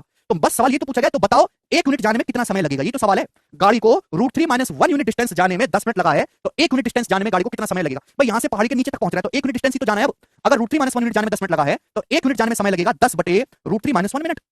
1 यूनिट जाने में इतना समय और लगेगा 10 बटे √3 - 1 मिनट, ये आ जाएगा। क्लियर है? अब देखिए मेरे दोस्तों, ऊपर नीचे √3 + 1 से गुणा कर दो, √3 + 1 से, तो नीचे √3 - 1 √3 + 1 2 हो जाएगा, 2 से 10 5 बार जाएगा, 5 √3 + 1। अब √3 + 1 का मतलब होता है 2.732। क्लियर है? आप बोलोगे हाँ जी सर बिल्कुल सही, 2.73 अप्रॉक्स। अरे कुछ तो कर लिया करो, दिमाग में पागलो है। √3 + 1 से मल्टीप्लाई करेंगे तो नीचे √3 - 1 √3 + 1 2 हो जाएगा, 2 से 10 5 बार कट गया। √3 + 1 को लिख सकते हो आप 2.73, √3 मतलब 1.73 में 1 जोड़ेंगे 2.73, तो अप्रॉक्स आएगा मेरे दोस्तों ये 13.65 मिनट, 13.65 मिनट आएगा मेरे दोस्तों अप्रॉक्स में 10, यानी कि 13 मिनट से ज्यादा आएगा, 14 मिनट से कम आएगा। सी ऑप्शन इस सवाल का आंसर है। खत्म।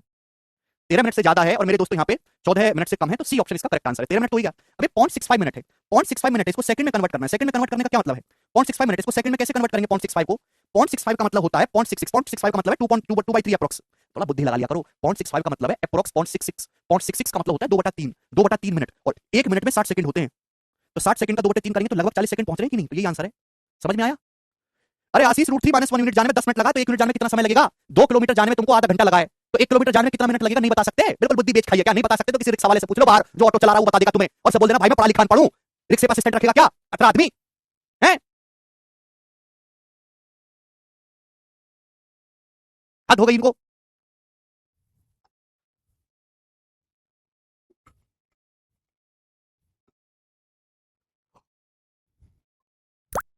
सुन रहा हूं धन जी आपको, ठीक है। तो मुझे लगता है आपको ये बात अच्छे समझ में आई है। अगला क्वेश्चन, नेक्स्ट सवाल नंबर है आपके सामने 43। जी जवाब दीजिएगा इस क्वेश्चन का क्या आंसर है फटाफट। अब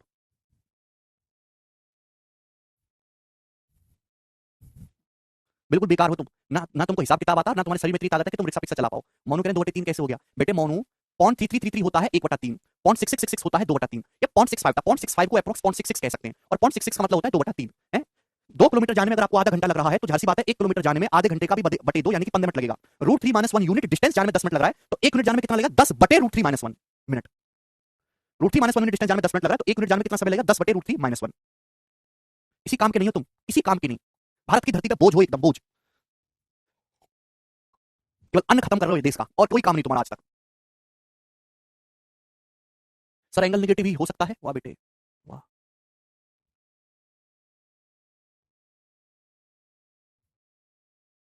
अगला सवाल करेंगे। The angle of elevation of top of an unfinished pillar at a point 150 metre from its base is 30 degree. The height that the pillar must be raised so that its angle of elevation at the same point may be 45 degree is. देखिए आपके पास एक unfinished pillar, एक अधूरा स्तंभ है, मतलब वो अभी पूरा नहीं बना है, बीच में अटक गया है।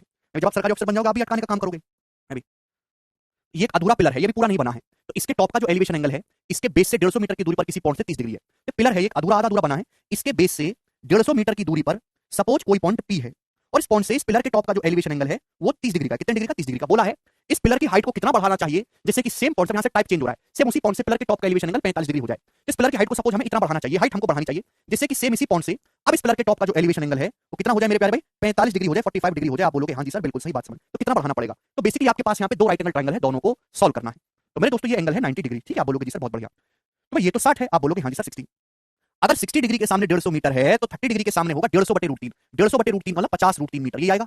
अरे 30 डिग्री के सामने 1 है तो 60 डिग्री के सामने रूट 3 होता है। रूट 3 की वैल्यू 150 है तो 1 यूनिट की वैल्यू आएगी 150 बटे रूट 3। 150 को रूट 3 से भाग करेंगे 50 रूट 3। अब बड़ा वाला राइट एंगल देखो, ये एंगल 45 है, ये भी 45 डिग्री आएगा। 45 डिग्री के सामने 150 है तो 45 डिग्री के सामने ये भी 150 होगा। 45 डिग्री के सामने ये भी 150 होगा बच्चों, ये भी 150 आएगा। तो बताओ ये लेंथ कितनी आएगी? तो 150 में से 50 रूट 3 माइनस कर देंगे। अब सवाल का आंसर काफी दूर दूर है तो हम अप्रॉक्स सॉल्व कर सकते हैं।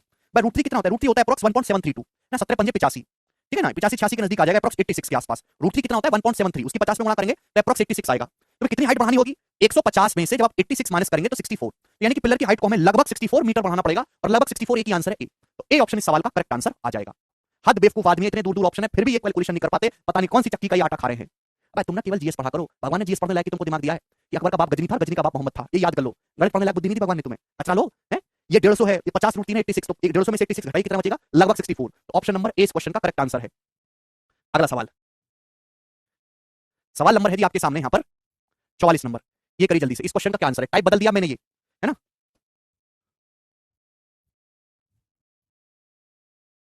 86 कैसे हुआ ये बताइए, तुम्हारी एसटीसी मारे 86 कैसे हुआ? 50 रूट 3 50 रूट 3। अरे भैंस बुद्धि, रूट 3 का मतलब होता है अप्रॉक्स 1.732। अरे 2 को कर दो इग्नोर है। 50 की 1.7 में भी गुणा करेंगे 85 आता है, 17 पंजे 85। अरे 85 से तो हल्का सा बड़ा ही आएगा, तो मैंने 86 ले लिया। कैसे मर रहे हो? गुणा भी नहीं करनी आती है, नौकरी चाहिए सरकार से, देगी नौकरी तुमको, देगी नौकरी सरकार, करो जल्दी से।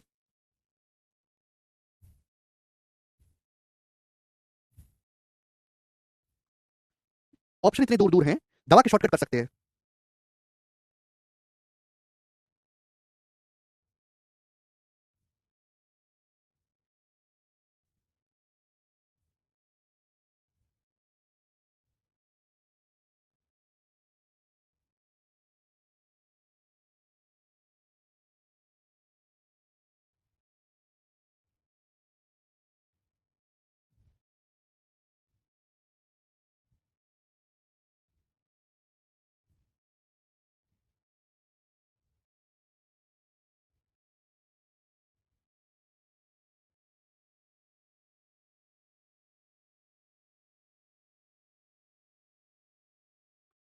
यस सभी बच्चों ने कर लिया, very good. 52 root 3। The angle of elevation of top of an unfinished tower at a point 78 meter from its base is 30 degree. How much higher must the tower be raised so that the angle of elevation of top of the finished tower at the same point will be 60 degree? लगभग लगभग same ही question है, काफी बार आता है ये, data थोड़ा सा change है। भाई आप एक टावर बना रहे हो, क्या बना रहे? टावर। ये टावर अभी पूरा नहीं बना, आधा ही बना है, अधूरा ही है ये टावर।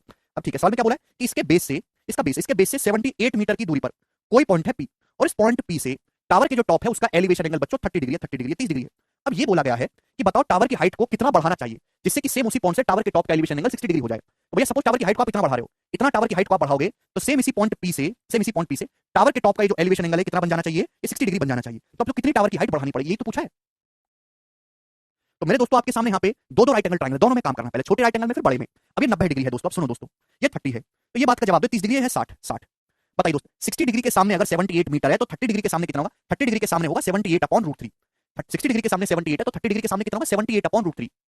क्लियर है? तो 78 अपॉन रूट 3 का मतलब 26 रूट 3। ये आ जाएगा मेरे दोस्तों कितना? यहाँ से 26 रूट 3, 26 रूट 3 मीटर। आप बोलोगे ji sir how much higher must be tower to raise, कितने टावर को हायर और रेज किया जाए? रेज मतलब इंक्रीज करना, ठीक है भाई। कैसे हुआ ये सर? अरे कौशल जाके पहला लेक्चर देखो भाई। अब बड़े राइट एंगल को देखो, बड़े राइट एंगल को, ये 60 डिग्री तो 30 डिग्री होगा 30। भाई 30 डिग्री के सामने अगर 78 है, 30 डिग्री के सामने 78 है, ये पूरा 60 है आपका, तो 60 के सामने कितना होगा? 78 रूट 3। ये जो लेंथ होगी 78 रूट 3 मीटर होगी। आप बोलोगे जी सर बिल्कुल सही, 78 रूट 3, ये 26 रूट 3 है। तो कितना बचेगा? ये 78 में से 26 घटाएंगे, माइनस करेंगे तो 52 रूट 3। तो 52 रूट 3 टावर की हाइट को आपको बढ़ाना पड़ेगा। तो सी ऑप्शन इस क्वेश्चन का आंसर है। क्वेश्चन पहला लेक्चर ध्यान से देखो, पता नहीं मैं आपको कितनी बार बताऊंगा यार, कैसे आदमी है यार आप लोग, पढ़ते लिखते क्यों नहीं हो घर पे जाके? ये 30 है, ये 90 है, 60 है। 30 के सामने 1 है तो 60 डिग्री के सामने रूट 3 होगा है? अगर आपको 60 डिग्री के सामने 78 मीटर दिया हुआ है तो 30 डिग्री के सामने रूट 3 की वैल्यू 78 है, तो 1 यूनिट की वैल्यू 78 अपॉन रूट 3 मीटर होगी। कितनी बार मैं आपको ये बात बताऊं? आप मुझे बता दो कि सर 200 बार बताओ, आप मुझे 200 बार।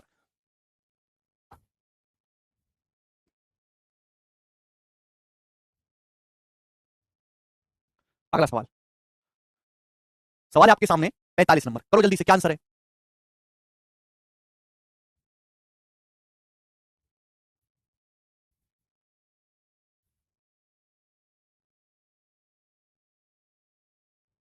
ए pole is standing at a top of house, एक घर के ऊपर एक पोल खड़ा है, घर की हाइट है 25 मीटर, ठीक है। धरातल पर स्थित एक पॉइंट पी से घर के टॉप का एलिवेशन एंगल 45 डिग्री है, और पी से पोल के टॉप का एलिवेशन एंगल 60 डिग्री है। तो आपसे पूछा पोल की हाइट कितनी है, पोल की हाइट आपसे पूछा है, बहुत अच्छा सवाल है, कई बार पेपर में आया है। एक पोल एक घर के ऊपर स्थित है, घर की हाइट 25 मीटर है। तो मेरे दोस्तों ये घर, ये आपका एक घर है भाई। नौकरी लगने के बाद सबसे पहला काम क्या करोगे आप? इस घर की जो हाइट है वो 25 मीटर है। अब इस घर के ऊपर मेरे दोस्तों यहाँ पे एक पोल लगा हुआ है, पोल, एक खंबा है, पोल है, ठीक है, पोल है। अब सुनो, धरातल पर जमीन पर कोई पॉइंट है पी है, उसे घर के टॉप का एलिवेशन एंगल 45 डिग्री, तो जमीन पर कोई पॉइंट पी है, उसे घर के टॉप का जो एलिवेशन एंगल है ये 45 डिग्री है, आप बोलोगे जी। और पॉइंट पी से पोल के टॉप का एलिवेशन एंगल 60, इसी पॉइंट पी से पोल के टॉप का जो एलिवेशन एंगल है वो 60 डिग्री है, 60 डिग्री है, 60 डिग्री। तो आपसे पूछा है पोल की हाइट कितनी है, पोल की हाइट बताओ जल्दी से। 60 डिग्री पोल की हाइट कितनी नहीं निकाल सकते, 45 डिग्री के सामने ये 25 है तो ये भी 25 होगा। छोटा राइट एंगल देखो 90 45 45 है, बड़ा राइट एंगल देखो 60 है। ये वाला एंगल अगर 60 है, ये एंगल अगर 60 है तो ये कितना होगा 30 डिग्री। अगर 30 डिग्री के सामने 25 है, 30 डिग्री के सामने 25 है तो 60 डिग्री के सामने कितना होगा, 30 डिग्री के सामने अगर 25 है तो 60 डिग्री के सामने होगा 25√3। तो पोल की हाइट कितनी होगी, 25√3 में से 25 माइनस कर देंगे तो 25√3 -1 मीटर, सी ऑप्शन आंसर है। तो पोल की जो हाइट होगी 25√3 में से 25 माइनस कर देंगे। एक बार और रिवीजन करके देखो अमन, होगा सी ऑप्शन इस क्वेश्चन का आंसर है। तो भाई ये तीनों वैरायटीज पे बन सकती थी, मैंने आपको तीनों वैरायटी करवा दी है। आसान सवाल है कंपैरेटिवली। हम अगला सवाल लेंगे बच्चों, 46 नंबर आपके सामने आएगा दोस्तों, बिल्कुल बेसिक से सवाल है, 68 क्वेश्चन टोटल है, इसमें करेंगे जल्दी से जी। ये बताओ इस क्वेश्चन का क्या आंसर है फटाफट। A pole of length 7 metre is fixed vertically on the top of tower. एक खंबा है जो 7 मीटर ऊंचा है, वो टावर के टॉप पे लगाया गया है। The angle of elevation of top of the pole observed from a point on the ground is 60 degree and angle of depression of the same point on the ground from the top of tower is 45 degree. The height of the tower is, ठीक है ना, ये भी वही question है, बस यहाँ पे अलग तरीके से लैंग्वेज में बोला गया है। देखिए सेम ही सवाल को पूछने का कितना अलग तरीका हो सकता है। देखो एक टावर के शीर्ष पर 7 मीटर लंबी एक जो है छड़ लगी है, पोल लगा है, तो ये आपका एक टावर है। सुनना, ये क्या है, आपका एक टावर है, दिस इज योर टावर। और इस टावर के ऊपर, ये टावर है, इस टावर के जो ऊपर है ये 7 मीटर ऊंचा, 7 मीटर ऊंचा मेरे दोस्तों, इस टावर के ऊपर एक पोल, एक खंबा लगा हुआ है। आप बोलोगे जी सर बिल्कुल सही। और एंगल ऑफ एलिवेशन जो है इस पोल के टॉप का एक ग्राउंड पे 60 डिग्री है। तो ग्राउंड पे मेरे दोस्तों, ग्राउंड पर एक पॉइंट पी है और पॉइंट पी से इस पोल के टॉप का जो एलिवेशन एंगल है वो 60 डिग्री है। आप बोलोगे हाँ जी सर। इसके बाद and the angle of depression of same point on the ground from the top of tower is 45 degree. और टावर के टॉप से, ये क्या बच्चों, ये है टावर का टॉप, टावर के टॉप से, ये टावर का टॉप हो गया, टावर के टॉप से सेम उसी पॉइंट का डिप्रेशन एंगल 45 है। टावर के पॉइंट से, टावर के टॉप से सेम उसी पॉइंट का डिप्रेशन एंगल 45 है। ये डिप्रेशन एंगल 45 होता है, तो भाई ये भी 45 डिग्री आएगा कि नहीं, आप बोलोगे हाँ सर, ये 45 डिग्री आएगा। तो पूछा टावर की हाइट कितनी, तो ये टावर की हाइट आपको निकालनी है, करो। तो यहां भी दो राइट एंगल दिखाई दे रहे हैं, छोटा बड़ा, ये दिया हुआ है मेरे दोस्तों, ये तो डायरेक्ट आएगा नहीं। तो 45 डिग्री के सामने अगर ये लेंथ 1 यूनिट है तो ये लेंथ भी 1 यूनिट आएगी ना, आप बोलोगे हाँ जी सर। अब ये पूरा एंगल 60 डिग्री, बड़े राइट एंगल को देखो, पूरा एंगल 60 है, ये 30 डिग्री है। भाई अगर 30 डिग्री के सामने 1 है, 30 डिग्री के सामने अगर 1 है तो 60 डिग्री के सामने कितना होगा, 60 डिग्री के सामने होगा √3। 30 डिग्री के सामने 1 है तो 60 डिग्री के सामने कितना होगा बच्चों, √3। आप बोलोगे जी सर। 30 डिग्री के सामने 1 है तो 60 डिग्री के सामने √3, 1 है तो कितना बचेगा जी, √3 -1, कितना बचेगा √3 -1। तो √3 -1 की जो वैल्यू है 7 मीटर दी हुई है, 7 मीटर, √3 में 7 घटाएंगे, √3 -1 के लिए 7 मीटर। तो आपसे टावर की हाइट पूछे 1 यूनिट, तो 1 यूनिट की वैल्यू कितनी आएगी, 1 यूनिट की वैल्यू आएगी 7/√3 -1, 7/√3 -1 मीटर। और क्या आंसर है, ऊपर नीचे √3 + 1 से मल्टीप्लाई करेंगे, रेशनलाइजेशन करेंगे तो नीचे आ जाएगा 2, 7/2 √3 + 1। ऊपर नीचे √3 + 1 से गुणा करेंगे, नीचे बच जाएगा आपका 2, तो 7/2 × √3 + 1 मीटर। डी ऑप्शन इस सवाल का करेक्ट आंसर है। सभी बच्चे इस क्वेश्चन को अच्छे से समझ पाए हैं। आगे चलेंगे अगले क्वेश्चन की तरफ। सवाल नंबर है आपके सामने यहाँ पर 47 नंबर जी। इसका जवाब दीजिएगा क्या है, मैं नहीं बताऊंगा, आप ही मुझे बताएंगे। ये प्री के पेपर में सवाल आया बच्चों 2021 के प्री की परीक्षा में जी। स्टूडेंट्स जवाब देंगे, क्या आंसर है इस सवाल का, फटाफट करो सभी लोग, फटाफट।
जी अरे कर पा रहे हो, डी ऑप्शन बता रहे हैं, है ना। पोस्टर की हाइट का 200% पूछा है, जो भी आपका आंसर आ रहा है ना उसका 200% निकालना है, मतलब 2 से गुणा करना है। अभी 2 से गुणा करना है, यानी कि डी ऑप्शन आ रहा होगा आपके सवाल का आंसर, ये आ रहा है ना सभी का, डी ऑप्शन करेक्ट है भाई, सभी बच्चों का आंसर आ गया। यही तो है, मैंने आपको बहुत सारी वैरायटी कराई तो उस पर मैंने आपसे क्वेश्चन पूछा, देखो सभी बच्चों ने कर दिया, वेरी गुड। ये स्प्लिट आपको चाहिए, लेटेस्ट एकदम प्री का सवाल था स्टूडेंट। हाँ जी बताइए, सवाल नंबर है आपके सामने 48 जी। स्टूडेंट करो जी, इस क्वेश्चन का क्या आंसर है। अब यहाँ से मैं आपके टाइप को दोबारा से चेंज कर रहा हूँ, सुनो, और बहुत इंपॉर्टेंट है टाइप, इसमें बच्चे बहुत फंसते हैं।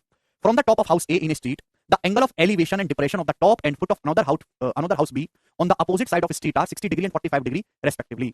बोला है एक मेरे दोस्तों हाउस ए है, घर ए है, उसके टॉप से, मेरे प्यारे भाई, उसके टॉप से एक दूसरा हाउस बी है, उसके टॉप और उसके फुट का एलिवेशन और डिप्रेशन एंगल 60 डिग्री और 45 डिग्री है।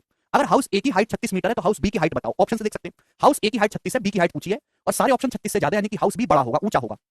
तो मेरे दोस्तों ये आपका हाउस ए, और इसकी हाइट कितनी, इसकी हाइट है 36 मीटर, है ना, और ये हो गया आपका ग्राउंड लेवल। अब बोला ये है कि हाउस ए के टॉप से सड़क के दूसरी ओर एक हाउस बी है, सड़क के दूसरी ओर पर एक हाउस बी है। बोला है कि हाउस ए के टॉप से, सुनना बहुत इंटरेस्टिंग लाइन है, हाउस ए के टॉप से ये जो मकान बी है, ये जो मकान बी है, इसके टॉप का एलिवेशन एंगल, हाउस ए के टॉप से हाउस बी के टॉप का एलिवेशन एंगल, ये एलिवेशन एंगल 60 डिग्री है। और हाउस ए के टॉप से हाउस बी के फुट का, हाउस बी के फुट का देखो ना, हाउस बी के फुट का डिप्रेशन एंगल, हाउस ए के टॉप से हाउस बी का फुट देखो, हाउस बी के फुट का डिप्रेशन एंगल ही आएगा। ये डिप्रेशन एंगल 45 डिग्री है, तो ये एंगल भी 45 डिग्री आएगा कि नहीं आएगा? तो बड़ा इंटरेस्टिंग इसका डायग्राम बनता है कि हाउस ए के टॉप से हाउस बी के टॉप का एलिवेशन एंगल 60 डिग्री है और हाउस ए के टॉप से हाउस बी के फुट का डिप्रेशन एंगल 45 डिग्री है। आपसे पूछा हाउस बी की हाइट क्या होगी बच्चों, जवाब दो। तो आपको यहाँ पे दो राइट एंगल ट्रायंगल स्टूडेंट्स अलग अलग दिखाई दे रहे हैं, एक ऊपर और एक नीचे, आपको इन्हीं में कैलकुलेशन करनी है बच्चों। तो बताओ, देखो 45 डिग्री के सामने अगर ये लेंथ 1 यूनिट है, या आप जैसे करना चाहो वैसे कर सकते हैं। अगर 45 डिग्री के सामने स्टूडेंट 36 मीटर है, तो ये भी तो 36 मीटर आ जाएगा, आप बोलोगे हाँ जी सर।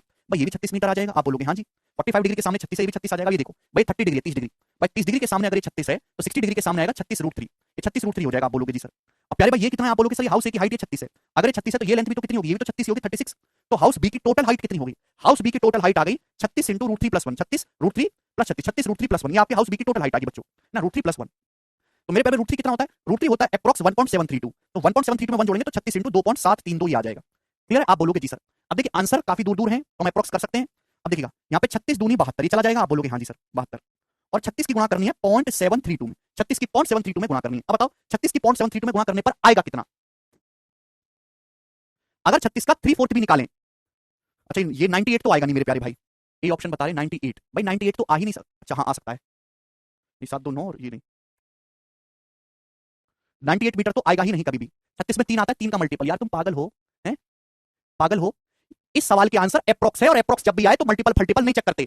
हाँ एक ध्यान से देखो मेरे दोस्तों, अप्रॉक्स में आपको सिखाता हूं कि कैसे निकालेंगे। ये जो 0.732 है ये क्या होता है, 0.732 होता है अप्रॉक्स 0.75, और 0.75 होता है अप्रॉक्स 3/4, 0.75 कितना होता है, अप्रॉक्स 3/4 होता है, ठीक है ना। 36 दूनी 72, 36 की 0.732 में आप मल्टीप्लाई करोगे तो 36 का 3/4 4 9 36 27, यानी कि आपका 97 के नजदीक आ रहा है, और 97 के नजदीक एक ही आंसर है, एक करेक्ट हो जाएगा, बात समाप्त, खत्म।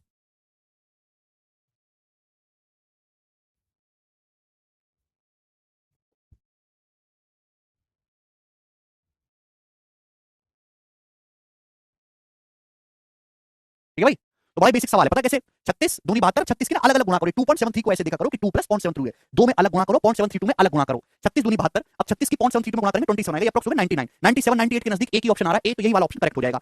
इन सवालों के आंसर हाइट एंड डिस्टेंस के अप्रॉक्स में आते हैं लगभग। जब आपका आंसर अप्रॉक्स में आए तो यूनिट डिजिट डिजिटल सम ऐसे कुछ भी कंसेप्ट नहीं लगाने हैं, आपको केवल अप्रॉक्स कैलकुलेशन करनी है। अब किसी सवाल का जैसे आंसर किसी सवाल का ये आ रहा है 98.35, ये सपोज ये एग्जैक्ट आंसर आ रहा है, उसको अप्रॉक्स में 98 लग दिया, कहां घुस गया तुम्हारा डिजिटल सम कुछ नहीं लगेगा, ठीक है। हमेशा ऐसे सवालों के आंसर अप्रॉक्स आएंगे, तो यहां ना यूनिट डिजिट काम आता है ना डिजिटल सम, केवल अप्रोक्सीमेशन, मल्टीपल फल्टीपल कोई चेक नहीं करना होता, ठीक है चलेगा। आज दोस्त इतना ही छोड़ते हैं, 48 नंबर क्वेश्चन कर लिए हमने, 20 क्वेश्चन बाकी हैं, उनको हम कल की क्लास में करेंगे, चैप्टर समाप्त हो जाएगा दोस्तों कल, बाय। आज इतना ही छोड़ते हैं, बाय। 0.732 कल वाला जो थी 0.732 जो है ना गरिमा अप्रॉक्स 0.75 है, और 0.75 जो होता है वो अप्रॉक्स 0.75 कितना होता है 3/4, 3/4, 1/4 0.25, 3/4 0.75। हाँ जी, वैसे कोई कैलकुलेशन नहीं है, कोई ज्यादा कैलकुलेशन